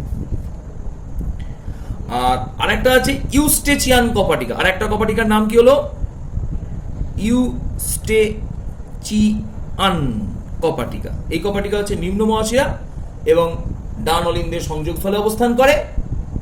নিম্ন মহাশিরা এবং ডান অলিন্দের সংযোগস্থলে অবস্থান করে, কিন্তু এটা পরিণত মানুষের দেহের কাজ নেই। কিন্তু যারা ভ্রূণ অবস্থায় থাকাকালীন এই কপাটিকা থেকে বাম অলিন্দ থেকে রক্ত ডান অলিন্দ থেকে রক্ত বাম অলিন্দে প্রবেশ করত। এই হয়ে গেল 6টা কপাটিকার কাজ। আমার নোটে কিন্তু দেয়া রয়েছে, একবার পড়ে নেব। একটা ছোট্ট ইম্পর্টেন্ট এনবি আমি বলে রাখছি। এনবি প্রচন্ড ইম্পর্টেন্ট। আমরা এই খাতায় চলে এলাম। এনবিটা খুব ইম্পর্টেন্ট। এনবিটা কি? এনবিটা হলো যে আন্ত অলিন্দ পর্দায়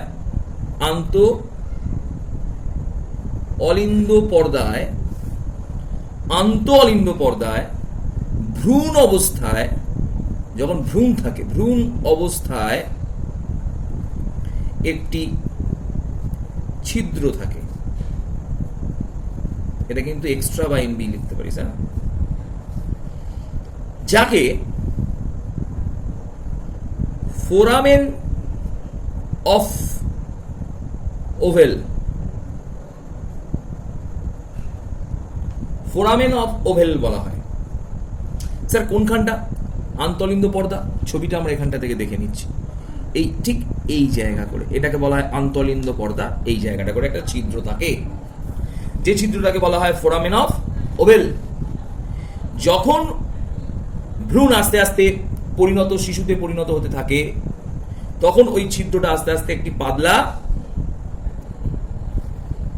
খাঁজ যুক্ত পর্দা দ্বারা বিচ্ছিন্ন হয়ে যায় বা আবৃত হয়ে যায়।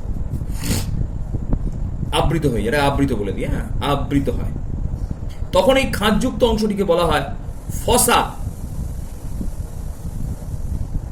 ওভালিস। এই খাঁজযুক্ত অংশটিকে তখন বলা হয় ফসা ওভালিস। তাহলে আমাদের এখন ফোরামেন অফ ওভেল পাওয়া যায় না, ফসা ওভালিস। কিন্তু অনেকের বলে হাটে ফুটো। তার মানে কি? তার মানে হচ্ছে ফোরামেন অফ ওভেলটা শিশু যখন ভূমিষ্ঠ হয়ে যায়, কারোর ক্ষেত্রে গর্তটা বন্ধ হতে হতে কিছুটা ছিদ্র থেকে যায়। তার গর্তটা এত বড়, দেখা গেল একটুখানি ছিদ্র থেকে গেছে। তার মাধ্যমে কি হবে? এই ডান অলিন্দের দূষিত রক্ত বাম অলিন্দেতে কি করে যাবে? প্রবেশ করে যাবে। তাই রক্ত কি হতে থাকবে? বিশুদ্ধ রক্তের সাথে কার্বন ডাইঅক্সাইড মিশতে থাকবে। ফলে দেখবি তার ক্ষেত্রে অনেক সময় দেহে অক্সিজেনের অভাব ঘটবে এবং একটুখানি কাজ করলেই হাঁপিয়ে যাবে। তখন ডাক্তাররা এই টেস্ট করতে দিলে হার্টের টেস্টে ধরা পড়ে যে এই ফোরামেন অফ ওভেলটা পুরোপুরি ফসা ওভালিসে পরিণত হয়নি। ক্লিয়ার? বুঝিয়ে দিলাম। হৃদ চক্র নিয়ে আলোচনা করব। অর্থাৎ হৃৎপিণ্ড জেনে রাখেন, আমরা বলে দিই, হৃৎপিণ্ড প্রতি মিনিটে গড়ে 72 বার স্পন্দিত হয়।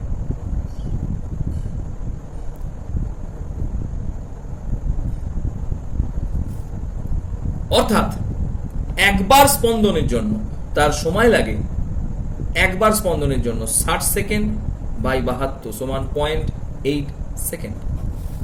একবার স্পন্দনের জন্য তার সময় লাগে 0.8 সেকেন্ড। এই প্রত্যেকটা স্পন্দনে 4টি পর্যায় সংঘটিত হয়। পর্যায়গুলোকে আমরা একবার দেখে নিই। পর্যায়গুলো ফার্স্টে হচ্ছে অলিন্দের সিস্টোল, অলিন্দের ডায়াস্টোল, নিলয়ের সিস্টোল, নিলয়ের ডায়াস্টোল। অলিন্দের সিস্টোল মানে অলিন্দের সংকোচন, অলিন্দের ডায়াস্টোল মানে অলিন্দের প্রসারণ, নিলয়ের সিস্টোল মানে নিলয়ের সংকোচন, নিলয়ের ডায়াস্টোল মানে নিলয়ের প্রসারণ। ঠিক আছে? তাহলে এই যে অলিন্দের সিস্টোল এবং নিলয়ের, এই যে নিলয়ের সিস্টোল এবং ডায়াস্টোলটা হয়, এর জন্য সময়কাল কত না 0.1 সেকেন্ড, 0.7 সেকেন্ড, 0.3 সেকেন্ড এবং 0.5 সেকেন্ড। লক্ষ্য করে দেখ, অলিন্দের সিস্টোল অলিন্দের ডায়াস্টোল যোগ গড় 0.8 সেকেন্ড, নিলয়ের সিস্টোল নিলয়ের ডায়াস্টোল যোগ গড় 0.8 সেকেন্ড। তাহলে আমরা মিলিয়ে নিলাম। তো এই সময়কালগুলো স্যার এইভাবে কি আমি মুখস্থ রাখি? না, এর একটা সূত্র আছে। সূত্রটা কি? 1735। সূত্র মনে থাকবে এবার 0.1 সেকেন্ড, 0.7 সেকেন্ড, 0.3 সেকেন্ড, 0.5 সেকেন্ড। পরপর সাজিয়ে লিখলেই, প্রথমেই সিস্টোল, তারপর ডায়াস্টোল, তারপর সিস্টোল, তারপর ডায়াস্টোল, এইভাবে লিখলেই 1735 সাজালেই কার কোনটা সময় বলে দেবো। তাহলে এটাকে আমরা কি বলি? এই হৃদচক্র। তাহলে এই যে ঘটনাটা ঘটলো, হৃৎপিণ্ডে অলিন্দের সিস্টোল ডায়াস্টোল, নিলয়ের সিস্টোল ডায়াস্টোল, এই চক্রটাকে কি বলা হয়? হৃদচক্র বা কার্ডিয়াক সাইকেল, হৃদচক্র বলা হয়। বুঝা গেল? তাহলে এই হৃৎপিণ্ডের যে এই স্পন্দনগুলো হয়, এই স্পন্দন তাহলে সাধারণত গড়ে কত বললাম? 72 বার।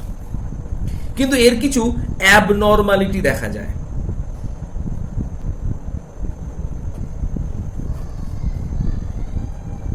এর কিছু অ্যাবনর্মালিটি দেখা যায়। এই অ্যাবনর্মালিটিগুলোকে কি বলা হয়? ফার্স্টে, যদি এই স্পন্দনের হার প্রতি মিনিটে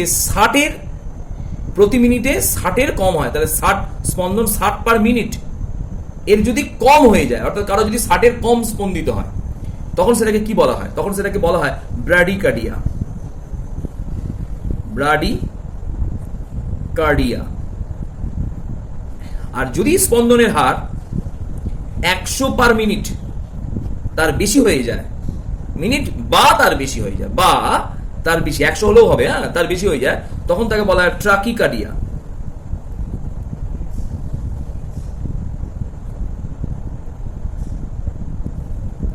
তখন তাকে বলা হবে ট্রাকিকার্ডিয়া। ট্রাকিকার্ডিয়া। তো এই দুটো হলো অ্যাবনর্মালিটি। তাহলে আমরা হৃদস্পন্দন বুঝলাম, এটাকে হৃদচক্র বলা হলো, এটা হলো ট্রাকিকার্ডিয়া ব্র্যাডিকার্ডিয়া, ব্যাপারগুলো বুঝে গেলাম। এরপর আমরা চলে আসছি, একটা প্রশ্ন আসতেই পারে তোদের মাথায় যে স্যার হৃদস্পন্দন হয় কেন? এই হৃদস্পন্দনের জন্য আমি একটুখানি একটা কথা বলে রাখি। এই হৃদস্পন্দনকে অনুভব করতে গেলে সব থেকে ভালো স্থান কোনটা? সব থেকে ভালো স্থান হলো দেহের মধ্যরেখা থেকে বাম দিকে 1.7 সেমি দূরে পঞ্জরাস্থি।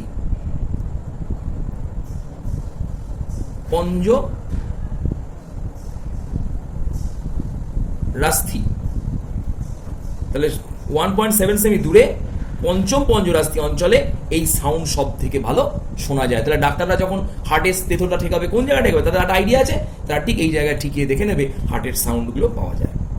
তো এই হৃৎপিণ্ডের যে এই নিলয়ের সিস্টোল এবং ডায়াস্টোল, এই সবগুলো বা অলিন্দের সিস্টোল ডায়াস্টোল হয়, এখানে কিছু হার্ট সাউন্ড পাওয়া যায়। কিছু হার্ট সাউন্ড পাওয়া যায়। এই হার্ট সাউন্ড প্রধানত 4 প্রকার। হার্ট সাউন্ড কিন্তু 4 প্রকার। আমি হার্ট সাউন্ড নিয়ে আজকে আলোচনা করব না, তাহলেও বলে দিলাম হার্ট সাউন্ড 4 প্রকার। এর মধ্যে মেন 2 প্রকারের দুটো সাউন্ড আমরা শুনতে পাই। তার নাম হলো, একটা নাম হলো লাভ, LUBB, এটাকে অনেক রকম ইংরেজি টার্মস দিয়ে লেখে। আর 2 নম্বর হলো ডুপ, লাভ ডুপ। এই দুটো হার্ট সাউন্ড সব থেকে বেশি শোনা যায়, বাকি হার্ট সাউন্ডগুলো অনেক ক্ষীণ। ঠিক আছে? এই হলো হার্ট সাউন্ড। এবার আমাদের প্রশ্ন আসতে পারে যে তাহলে স্যার এই যে হার্টটা স্পন্দিত হচ্ছে, এই হার্ট স্পন্দন কার জন্য দায়ী? না, এই হার্ট স্পন্দনের জন্য প্রধান দায়ী হলো, হার্টের স্পন্দনের জন্য প্রধান দায়ী হলো জেনে রাখ হৃদপেশি। হৃদপেশি, এই হৃদপেশিগুলো কিছু বিশেষ প্রকারের হৃদপেশি পরিবর্তিত হয়ে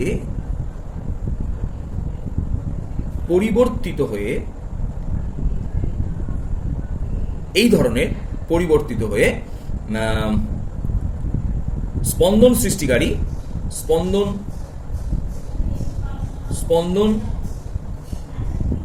তৈরির জন্য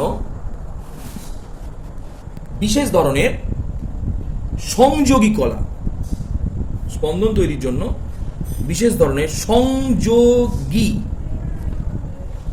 কলা তৈরি করেছে। বিশেষ ধরনের কি কলা তৈরি করেছে? সংযোগী কলা। এটা ভালো করে অ্যাড নোট করে নিলাম। সংযোগী কলাগুলো কি? বিশেষ ধরনের হৃদপেশি। একটা ছবি এঁকে নিচ্ছে, হৃৎপিণ্ডের খুব একটা সোজা ছবি আমরা এঁকে নিচ্ছি, খুব সোজা ছবিটা।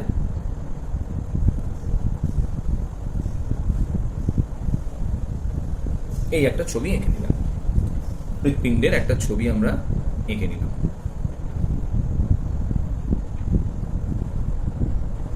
খুব সোজা ছবি একটা এঁকে নিলাম। আর এইখান থেকে আমরা এই খুব সোজাভাবে ছবিটাকে আঁকলাম, কিন্তু এইভাবে ছবিটাকে আমরা এঁকে নিলাম, হৃৎপিণ্ডের ছবি খুব সোজা। তো তোরা অনেকে বল স্যার এই ছবিটা পরীক্ষা রাখলে হবে না? না, হবে না স্যার, হবে না। ঠিক আছে, তো এইভাবে আমরা ছবিটাকে এঁকে নিলাম, আর এইখান থেকে এই ছবিটাকে এঁকে নিলাম। খুব ক্লিয়ার, 1 মিনিটও আঁকতে টাইম লাগেনি। তো একটুখানি বলি এবার, কালার পেন কোথায় গেল রে? ঠিক আছে, তো আমরা হৃৎপিণ্ডে কি একটু আগে বললাম না, হৃৎপিণ্ডের মধ্যে থাকা কিছু পেশি পরিবর্তিত হয়ে স্পন্দন তৈরিকারী কিছু সংযোগী কলা, স্পন্দন তৈরির জন্য কিছু সংযোগী কলা গঠন করেছে। এই সংযোগী কলাগুলো কি আমরা 4 ভাগে ভাগ করতে পারি। এই যে সংযোগী কলাগুলো আছে, এই সংযোগী কলাগুলোকে আমরা 4 ভাগে ভাগ করতে পারি। আমরা সংযোগী কলাগুলোকে লাল কালার দিয়ে আঁকার চেষ্টা করছি। ফার্স্ট সংযোগী কলাটাকে বলা হলো এসএ নোড। এসএ নোডের অবস্থান আমরা এখানে নিশ্চয়ই দেখতে পাচ্ছি, লাল কালার এসএ নোড। আমরা খুব ক্লিয়ার করে ব্যাপারটাকে বুঝিয়ে দিচ্ছি। এসএ নোড ঠিক অবস্থান করে, এটা কি ঊর্ধ্ব মহাশিরা এবং বাম অলিন্দের, ডান অলিন্দের সংযোগ স্থলটায় এসএ নোড অবস্থান করে। এই এসএ নোড সম্বন্ধে আগে বলি, এটাকে বলা হলো তাহলে এসএ নোড, এসএ পর্ব, এসএ পর্ব, cyano atrial node. Full form লিখলাম না, সায়ানো অ্যাট্রিয়াল নোড। এই এসএ নোড ভালো করে শুনে নি একবার, এই তলায় চলে আসি। এই এসএ নোড এর স্পন্দন তৈরির ক্ষমতা প্রায় 70 থেকে 80 বার পার মিনিট, 70 থেকে 80 বার পার মিনিট। এবং এই এসএ নোডই হৃৎপিণ্ডের সমগ্র হৃৎপিণ্ডের মধ্যে স্পন্দন তৈরি করার জন্য দায়ী হলো এসএ নোড। তাই এসএ নোডের স্পন্দনেই হৃৎপিণ্ডটি স্পন্দিত হয় বলেই এসএ নোডকে স্পন্দন সৃষ্টিকারী বা pace, PSCE, pace maker. Pace মানে স্পন্দন, মেকার মানে সৃষ্টিকারী, স্পন্দন সৃষ্টিকারী বা পেস মেকার বলা হয়। আমরা পেস মেকার সম্বন্ধে যেটা জানি সেটা দাদু বা জেঠুর বা বয়স্ক লোকেদের যেটা বুকে বসানো হয় সেটাকে পেস মেকার বলি। কিন্তু সেটা কি pace maker? Artificial pace maker. কেন না, কোনো কারণে যদি এসএ নোডটা কারণ নষ্ট হয়ে যায়, তখন এই এসএ নোডটা আর হৃৎপিণ্ডকে সঞ্চালিত করতে বা স্পন্দন তৈরি করতে পারে না, তখন আমরা বাইরে থেকে পেসমেকার একটা যন্ত্র বসাই, সেই যন্ত্রটাকেই আমরা পেসমেকার বলি। কিন্তু প্রকৃতপক্ষে হৃৎপিণ্ডের পেসমেকার কে? SA node. ক্লিয়ার? তাহলে এসএ নোড হলো প্রাকৃতিক পেসমেকার, বোঝা গেল হৃৎপিণ্ডের। আর আমরা যেটা জানি সেটাকে বলা হলো কৃত্রিম পেসমেকার। এই পেসমেকার নষ্ট হলে ওটা বসানো হয়। এবার দ্বিতীয় একটা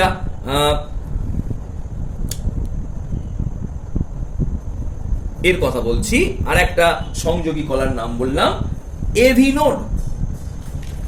এই এভি নোডটি অবস্থান করে করোনারি সাইনাস এবং অলিন্দের সংযোগস্থলে। স্থানটা আমি এখানে দেখিয়ে দিলাম।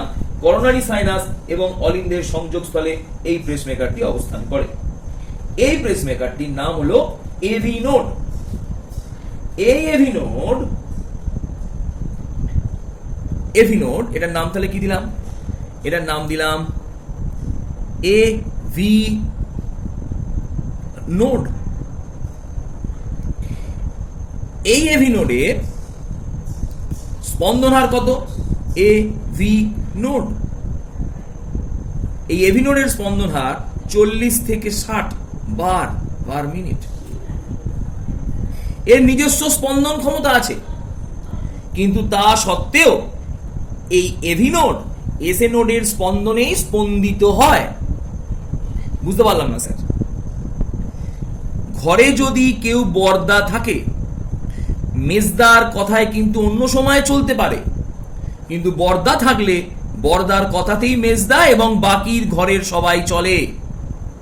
তাই বর্দাকে যদি আমরা এসএ নোড ধরি, মেজদাকে যদি আমরা এভি নোড ধরি, তাহলে কি বলতে পারি? মেজদার কিন্তু একটা নিজস্ব মতামত বা স্পন্দন ক্ষমতা আছে, কিন্তু বর্দা থাকলে সে বর্দার কথাতেই তাকে চলতে হয়। তাই এভি নোড নিজের স্পন্দন ক্ষমতাটা কিন্তু দেখাতে পারে না। কোনো কারণে যদি বর্দা কোথাও বাড়িতে বাইরে যায়, তখন মেজদার কথাতেই কিন্তু গোটা ঘর চলে। তাহলে দেখা গেল যে যদি এভি নোড কোনো কারণে নষ্ট হয়ে যায় বা তার কার্যকারিতা হারিয়ে ফেলে, তখন এসএ নোড তার কার্যকারিতা হারিয়ে ফেলে, তখন এভি নোড তার স্পন্দন দ্বারাই হৃৎপিণ্ডকে স্পন্দিত করতে পারে। এবার একটা প্রশ্ন হলো, স্যার তাহলে এমনি অবস্থায় কত স্পন্দনে স্পন্দিত হয়? না স্যার 80 থেকে 70 থেকে 80 বার। তখন কিন্তু এভি নোড তার কার্যকারিতা দেখায় না। তার কার্যকারিতা একমাত্র প্রকাশিত হয় কখন? যখন এসএ নোড ক্লিয়ার করে নেয় ব্যাপারটা, কার্যকারিতা হারিয়ে ফেলে। তখন হৃৎপিণ্ড কত স্পন্দনে স্পন্দিত হয়? স্যার যদি এসএ নোড খারাপ হয়ে যায়, না তখন 40 থেকে 60 বারের মধ্যে হৃৎপিণ্ডের স্পন্দন দেখা যায়। তখন এই স্পন্দনের ত্রুটি ঘটে, অর্থাৎ যে পরিমাণ রক্ত 70 থেকে 80 বার বা হৃৎপিণ্ড 72 বার কাঁপলে যে পরিমাণ রক্ত আমাদের কোষে কোষে প্রবেশ করতে পারত, তার থেকে এসএ নোড খারাপ হয়ে গেলে এভি নোড তখন তার হৃৎপিণ্ডকে চালিয়ে দেয় অবশ্যই, কিন্তু সেই পরিমাণ রক্ত কোষকে সে সরবরাহ করতে পারে না। তাই কোষে রক্ত কম গেলে কোষে অক্সিজেন কম যাবে। তাই কোষে অক্সিজেন কম গেলে কোষের কার্যকারিতার জন্য, শ্বসনের জন্য কোষ অক্সিজেন না পেলে শক্তি উৎপন্ন করতে পারবে না। ঠিক আছে? তখন কি হবে না, রক্ত কোষের মধ্যে কম সরবরাহিত হলে, অক্সিজেন কম গেলে শ্বসন হার কমে যাবে এবং আমরা সহজেই একটু কাজ করলে হাঁপিয়ে যাব। তখনই বুঝতে পারবো যে এসএ নোডটা আমরা হাঁপিয়ে পড়ছি, মানে নিশ্চয়ই এসএ নোড কাজ করছে না। এবার আমাকে বল, ধর খেলায় ধোনি আছে, আর ধোনি বদলে আর একটা ধর কোনো প্লেয়ার আছে, সেই প্লেয়ারটার নাম ধর আমি বললাম, ধর যে কোনো একটা নাম দিলাম, ধর ওটা কি বলে, আর একটা প্লেয়ার ছিল, যাই হোক ধর ধোনির বদলে ইরফান পাঠান আছে। এই পাঠান নামক প্লেয়ারটি উইকেট কিপারও এবং ব্যাটসম্যান। ধোনি খেললে পাঠান কিন্তু খেলবে না। কেন? ধোনি 11 জনের দলের মধ্যে আছে, পাঠান নেই। ধোনি যদি কোনো কারণে রিটায়ার্ড হার্ট হয় বা কোনো কারণে চোট পায় বা খেলতে না পারে, তখন পাঠান তার জায়গায় খেলবে। তাহলে পাঠান এমনি খেলতে পারছে না, পাঠান ধোনি না খেললে তবে পাঠান খেলবে। তখন এই পাঠানকে আমরা কি ভাষা বলি জানিস? Reserve bench player. Reserve bench player মানে 11 জন দলের মধ্যে যারা নাম ঘোষণা হলো না যাদের, তারা কিন্তু খেলাতে থাকে, তারা রিজার্ভ অবস্থায় থাকে। যদি কখনো এদের আঘাত লাগে তখন এরা খেলতে পারে। তখন এই ধরনের প্লেয়ারগুলোকে আমরা বলি রিটায়ার্ড হার্ট প্লেয়ার, এই রিজার্ভ বেঞ্চ প্লেয়ার।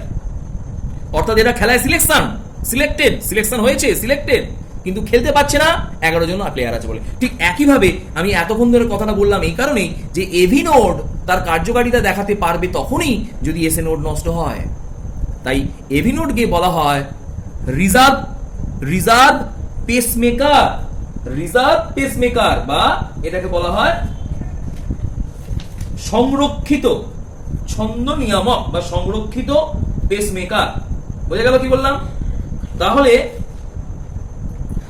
একটু পরে আমরা এটার নাম বলে দিলাম, এসএ নোডের অপর নাম সংরক্ষিত পেসমেকার। এই পেসমেকারের অপর বাংলা নাম আছে, কিন্তু পেসমেকারের বাংলা নাম হচ্ছে ছন্দ নিয়ামক।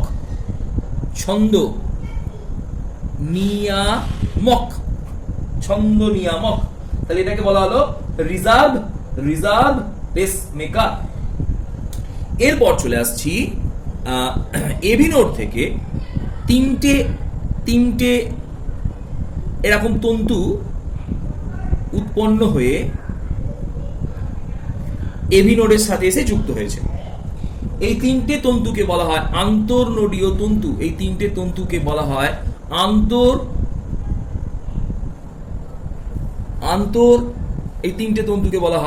আন্তঃনোডীয় তন্তু। ক্লিয়ার? এই তন্তুর একটি অংশ অলিন্দের প্রাচীর বরাবর বাম নিলয়ে বিস্তৃত হয়েছে, বাম অলিন্দে বিস্তৃত হয়েছে। এই বিস্তৃত এই শাখাটিকে বলা হয়, জেনে রাখ, একটুখানি বলে রাখি, এই বিস্তীর্ণ এই শাখাটিকে বলা হয় ব্ল্যাকম্যান বান্ডিল। এই শাখাটিকে বলা হয় ব্ল্যাকম্যান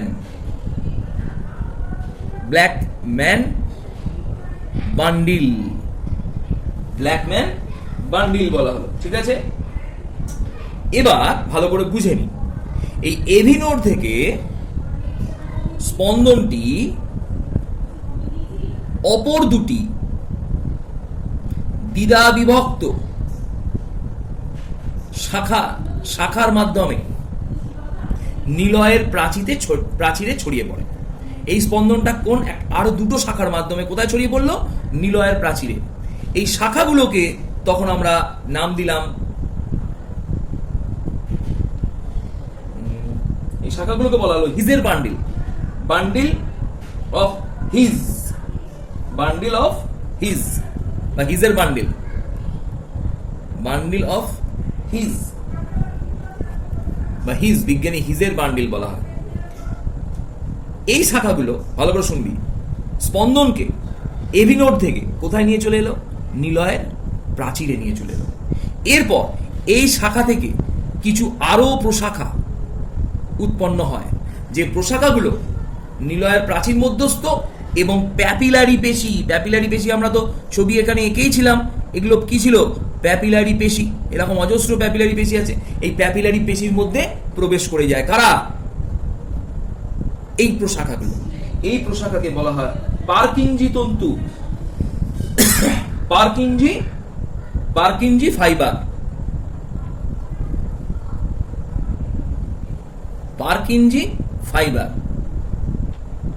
বা পার্কিঞ্জি তন্তু বলা হয়। এই পার্কিঞ্জি তন্তুর সংকোচন আর কত? প্রায় 36 বার পার মিনিট। জেনে রাখ, এই পার্কিঞ্জি তন্তুর সংকোচনের জন্যই সমগ্র নিলয়টি সংকুচিত হয়। তাহলে নিলয় সংকোচনের জন্য দায়ী কে? এই পার্কিঞ্জি তন্তু। তার মানে একবার জিনিসটা বুঝে নি, ঠিক কারেন্টের মতো, যেন কারেন্ট তৈরি করলো এসএ নোড, এটা স্পন্দন তৈরি হলো, তিনটে আন্তঃনোডীয় তন্তুর মাধ্যমে পাঠিয়ে দিল এভি নোডে। এভি নোড বললো যে দাদা বলেছে, দাদা বলেছে তোরা 72 বার করে ওটবোস করবি, মানে স্পন্দিত হবি মিনিটে। সেই স্পন্দনটা নিয়ে চলে এলো হিজের বান্ডিল, দুটো শাখা, একটা চলে গেল ডান নিলয়, একটা চলে গেল বাম নিলয়। এটা বাম শাখা, এটা ডান শাখা। এরপর সেখান থেকে আরো প্রশাখাগুলো বেরিয়ে নিলয়ের প্রাচীরে, নিলয়ের পেশিতে এবং প্যাপিলারি পেশির মধ্যে প্রবেশ করে গেল। এগুলোকে বলা হলো পার্কিঞ্জি তন্তু। এই পার্কিঞ্জি তন্তু এর সংকোচনের ফলে, দ্রুত সংকোচনের ফলে সমগ্র নিলয়টি সংকুচিত হতে থাকবে। এবং এই পার্কিঞ্জি তন্তুর উদ্দীপনাটা তাহলে এলো থেকে অ্যাকচুয়াল এসএ নোডের থেকে। এইভাবে তাহলে আমরা কতগুলো প্রধান সংযোগী কলা পেলাম। এটাকে বলা হয় জাংশনাল টিস্যু অফ হার্ট, সংযোগী কলাকে বলা হয় junctional tissue of heart. Junction, CTIONAL, junctional tissue of heart, junctional tissue of heart. কি কি পেলাম? ফার্স্ট 1 নম্বর SA নোড, 2 নম্বর AV নোড, 3 নম্বর আন্তর নোডীয় তন্তু, আন্তঃনোডীয় তন্তু, 4 নম্বর বান্ডিল অফ হিজের বান্ডিল, আর 5 নম্বর পেলাম পারকিনজি তন্তু, পারকিনজি তন্তু। ব্যাস, এগুলো হলো সংযোগী কলা। তাহলে আমরা হৃৎপিণ্ডের সংযোগী কলাগুলো বুঝে গেলাম। একটা প্রশ্ন ছিল তোদের যে শিরা তো সাধারণত দূষিত রক্ত বহন করে, তাহলে ফুসফুসীয় শিরা, কেউ অ্যান্সার করিসনি। ফুসফুসীয় শিরা কেন অক্সিজেন যুক্ত বিশুদ্ধ রক্ত বহন করে? তাহলে এটার নাম শিরা দিলাম কেন? এটা তো ধমনী দিলেই ভালো হতো। আর ফুসফুসীয় ধমনী, ধমনী তো অক্সিজেন যুক্ত রক্ত বহন করে, তাহলে অধিক কার্বন ডাইঅক্সাইড যুক্ত রক্ত বহন করে। তাহলে একে তো আমরা ফুসফুসীয় ধমনী না দিয়ে, যেহেতু দূষিত রক্ত বহন করে, তাহলে তো শিরা দেওয়া উচিত ছিল। আমরা একটু ছবি থেকে একটু দেখে, আমরা এখানে বইয়ের একটা ছবি থেকে একটু দেখে ক্লিয়ার করে নেবো ব্যাপারটা। ক্লিয়ার করছি ব্যাপারটা, ভালো করে দেখে। তো বলা হচ্ছে যে এই যে নীল মতো কালারটা উঠেছে, এটাকে আমরা নাম দিয়েছি দেখ ফুসফুসীয় শিরা, এই ধমনী। আর এই যে লাল মতো দুটো এখানে এসে ঢুকছে, এইটাকে বলা হয়েছে ফুসফুসীয় শিরা। তাই লক্ষ্য করে দেখ, লাল কালারটা কখনো শিরা হয়, আবার নীল কালারটা কখনো ধমনী হয়। তাহলে এটা কি ব্যতিক্রম? না, সব সময় ঘটনাগুলোকে নামকরণ হয় তার উৎপত্তি অনুসারে। উৎপত্তি, আচ্ছা, উৎপত্তি অনুসারে। এবার তাহলে লক্ষ্য করে দেখ, এই ফুসফুসীয় ধমনীটা উৎপত্তি কোত্থেকে? হৃৎপিণ্ডের নিলয় থেকে। ধমনীটা উৎপত্তি লাভ করেছে কোত্থেকে? হৃৎপিণ্ডের নিলয় থেকে। এবং এই ধমনীটা গিয়ে মিশেছে কোথায়? ফুসফুসের। ফুসফুসের কোথায় মিশেছে? জালকে। তার মানে এখানে চলে এলাম, ভালো করে বুঝে নিই। ধমনীটার, ফুসফুসীয় ধমনীটার ঘটনাটা বলছি। এর উৎপত্তি হচ্ছে ডান নিলয়, এবং গিয়ে মিশছে কোথায়? গিয়ে মিশছে ফুসফুসের জালকে। তাহলে আমরা উৎপত্তির দিন বলে দিয়েছিলাম ধমনীর উৎপত্তি হবে নিলয় থেকে হৃৎপিণ্ডের, এবং মিশবে গিয়ে জালকে, তাকে বলবো ধমনী। এ কাজ যাই করুক না কেন, এ হয়তো দূষিত রক্ত বহন করছে, এই শিরাটা। তাহলে এর উৎপত্তি যেহেতু হৃৎপিণ্ডের নিলয় এবং গন্তব্যস্থল জালক, তাই উৎপত্তি অনুসারে নামকরণটা করা হয়েছে। তাহলে এটা কোনো ব্যতিক্রম নয়। হ্যাঁ, এর কাজটা একটু ভিন্ন প্রকৃতির, কিন্তু এটা কোনো ব্যতিক্রম নয়। ঠিক একইভাবে ফুসফুসীয় শিরা, মানে এই দুটো শিরা যেটা লাল কালারের আমরা দেখিয়েছি, লাল কালারের দুটো শিরা, এর উৎপত্তি দেখে নি। এই ফুসফুসীয় শিরার কথা বলছি, উৎপত্তি ফুসফুসের জালক থেকে, এবং এসে মিশছে কোথায়? হৃৎপিণ্ডের কোথায় মিশেছে? বাম অলিন্দে। কোথায় মিশছে? বাম অলিন্দ। তাহলে উৎপত্তি কোথায়? জালকে। কার? ফুসফুসীয় শিরাটার উৎপত্তি জালকে, মিশছে কোথায়? অলিন্দে। আমরা শিরার সংজ্ঞায় কি পেয়েছিলাম? যাদের উৎপত্তি জালকে এবং গন্তব্যস্থল বা এসে মিশছে হৃৎপিণ্ডে বা হৃৎপিণ্ডের অলিন্দে, তাকেই আমরা বলেছিলাম শিরা। সেই বিচারে লক্ষ্য করে দেখ, এই দুটো শিরা, মানে এটা একটু চারটে আছে, হ্যাঁ, এখানে দুটো আছে আর এদিকে দুটো আছে, সেই দুটো কেটে গেছে। এই দুটো যে শিরা আমরা এখানে দেখতে পাচ্ছি, যেটাকে নাম দিয়েছি ফুসফুসীয় শিরা, এটা উৎপন্ন হয়েছে ফুসফুসের জালক থেকে এবং এটা মিশেছে হৃৎপিণ্ডের অলিন্দে। তাই উৎপত্তি এবং গন্তব্যস্থলের উপর বিচার করে এদের শিরাই নামকরণ করা হয়েছে, যতই এরা অধিক অক্সিজেনযুক্ত বিশুদ্ধ রক্ত বহন করুক না কেন। তার মানে কাজের ওপর নামকরণ হয় না, নাম হয় উৎপত্তির ওপরে। কি বললাম, ব্যাপারটা বোঝা গেল? এইভাবে এদের নামকরণটা কিন্তু সার্থক। এরপর আমরা হৃৎপিণ্ডের কিছু বিশেষ ধরনের ঘটনা একটুখানি করে আমরা বলছি তোদের। হৃৎপিণ্ডের কিছু বিশেষ ঘটনা, যেমন ফার্স্টেই আমরা বলছি হৃৎপেশি অবসাদ গ্রস্ত হয় না কেন? কিউ তার অ্যান্সারটা। হৃদপেশি অবসাদ মানে আমরা যদি কোনো কাজ করি আমরা তো হাঁপিয়ে যাই, আমাদের হাত পা তো আড়ষ্ট হয়ে যায়, কিন্তু হৃদপেশি যবে থেকে জন্মেছিলাম তবে থেকে চলতে শুরু করেছিল, আজও চলে যাচ্ছে, সে কিন্তু একবারও থামেনি। থামলেই কিন্তু মানুষের জীবন শেষ। কেন? 1 নম্বর, হৃদপেশিতে উৎপন্ন ল্যাকটিক অ্যাসিড, যেটা পেশিকে কি করে, যেটা পেশিকে আড়ষ্ট করে দেয়, সেই ল্যাকটিক অ্যাসিডকে এরা বিপাক ক্রিয়ায় কাজে লাগিয়ে নেয়।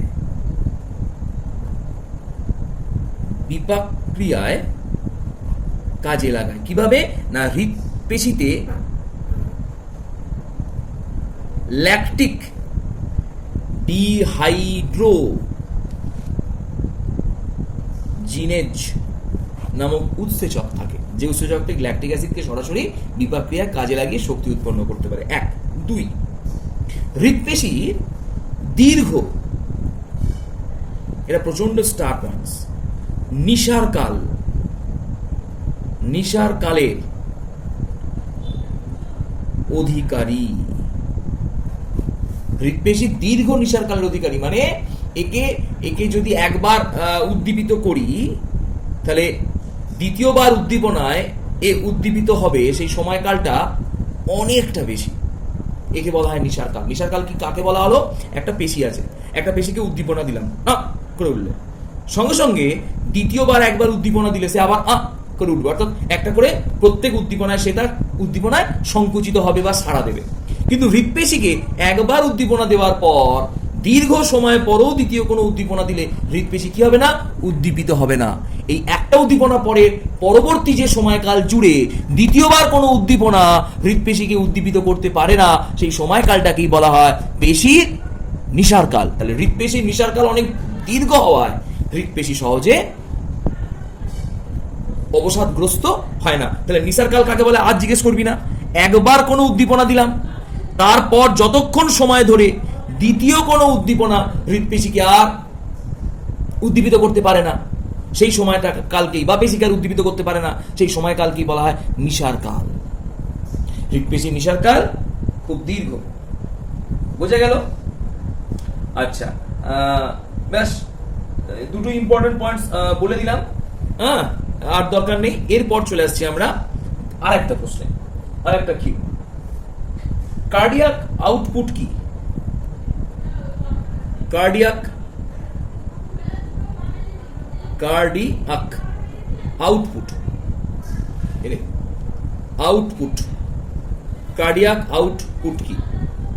একটুখানি বলে দিই, এটা দুটো ভাগে ভাগ করা যায়, একটা স্ট্রোক ভলিউম, একটা মিনিট ভলিউম। ঠিক আছে, তো আমরা এটা স্ট্রোক ভলিউমটা বলছি, STROK, stroke volume, VOLUME, volume, stroke volume. Cardiac output কি একটু বলে দিচ্ছি, শুনে নিন। হৃৎপিণ্ডে প্রতি সংকোচনে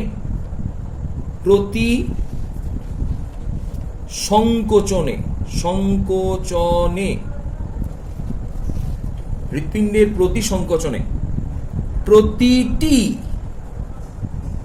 নিলয় থেকে যে পরিমাণ রক্তবাহে উৎক্ষিপ্ত হয় তাকে কার্ডিয়াক আউটপুট বা স্ট্রোক ভলিউম বলে। এর মান 70 ml পার স্ট্রোক, মানে একবার সংকোচনে 70 ml রক্ত নির্গত হয়। এবং এটার আর একটা নাম আছে মিনিট ভলিউম। এটা নিশ্চয়ই বুঝতে পারছিস যে কি লিখবো না, প্রতিটি নিলয় থেকে প্রতি মিনিটে, প্রতিটি নিলয় থেকে প্রতি মিনিটে, মানে 1 মিনিটে যে পরিমাণ রক্তবাহে উৎক্ষিপ্ত হয়, শুধু ভাষাটাকে আমরা কি লিখবো, প্রতিটি নিলয়ের সংকোচনে, প্রতি মিনিটে প্রতিটি নিলয়ের সংকোচনে যে পরিমাণ রক্তবাহে উৎক্ষিপ্ত হয় তাকে বলা হয় মিনিট ভলিউম। এটা হচ্ছে 5 লিটার। ঠিক আছে, যে সংবহনের কিছু স্পেসিফিক জিনিসগুলো কিছু আলোচনা আমরা করে দিচ্ছি।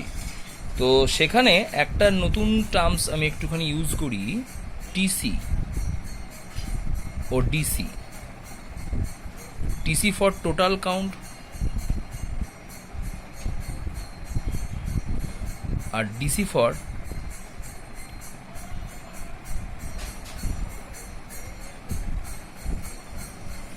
differential count.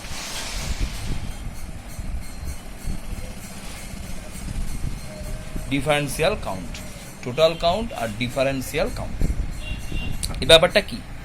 টিসি হলো, বলে দিচ্ছি, তোরা একবার এটাকে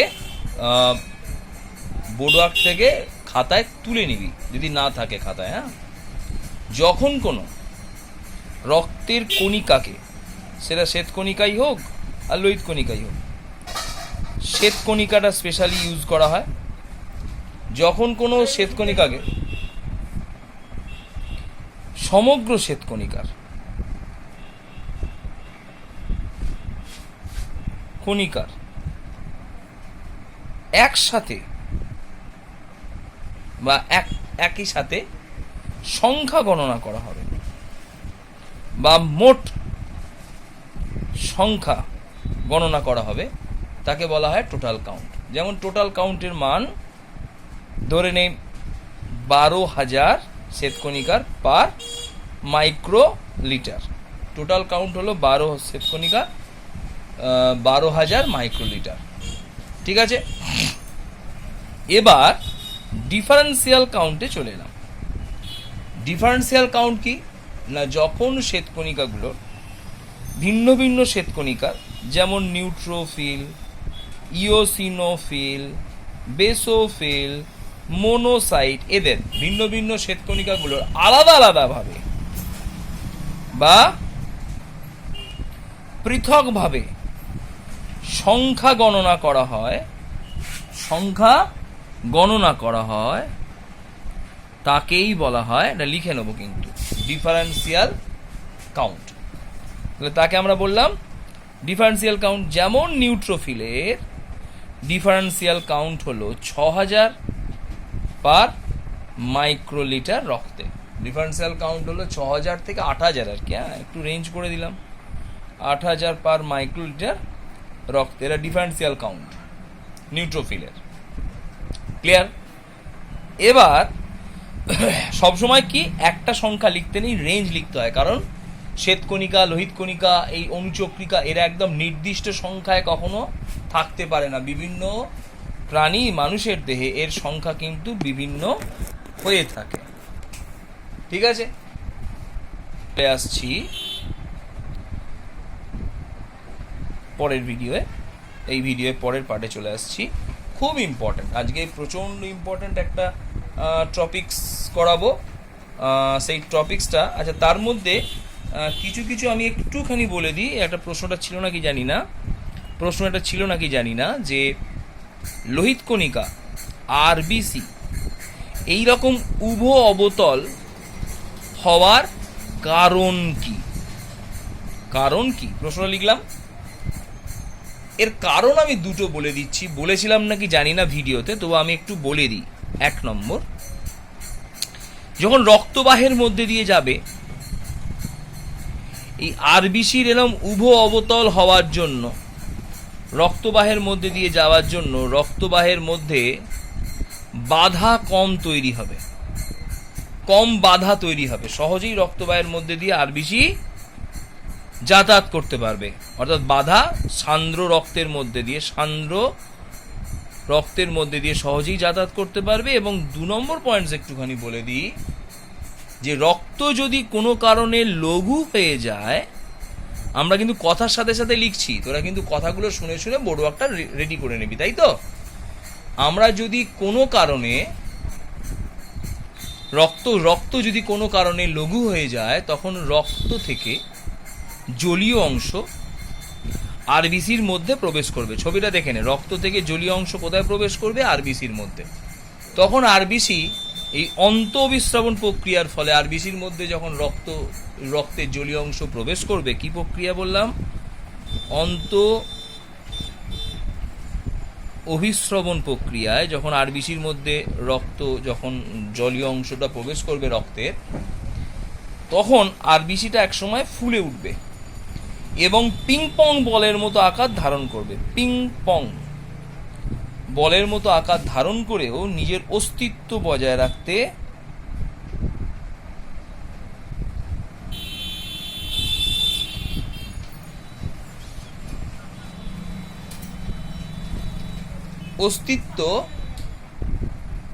বজায় রাখতে পারবে। তো যদি এইভাবে অবতল না হতো তাহলে একসময় দেখা যেত আরবিসিটি অতিরিক্তভাবে ফুলে গিয়ে আরবিসিটি একসময় ফেটে যেতে পারত, তার ফলে অ্যানিমিয়া দেখা যেত। তাই আরবিসি অবতল হওয়ায় তার পেটটা ঢোকা, অর্থাৎ এর জন্য আরবিসি ফুলতে থাকবে কিন্তু একসময় ফেটে যাওয়ার সম্ভাবনা খুব কম। আর এই দুটো কারণই মেন। আচ্ছা, এরপর চলে আসছি আমরা প্রচণ্ড ইম্পর্টেন্ট পার্টে, সেটা হচ্ছে এটা হয়ে গেল। আচ্ছা, আর কিছু ছিল কি পড়ানোর? না, নিশার কাল পড়িয়ে দিয়েছি, হৃৎপিণ্ড নিশার কাল ব্যাপারটা বলে দিয়েছি, আর কিছু নেই। এবার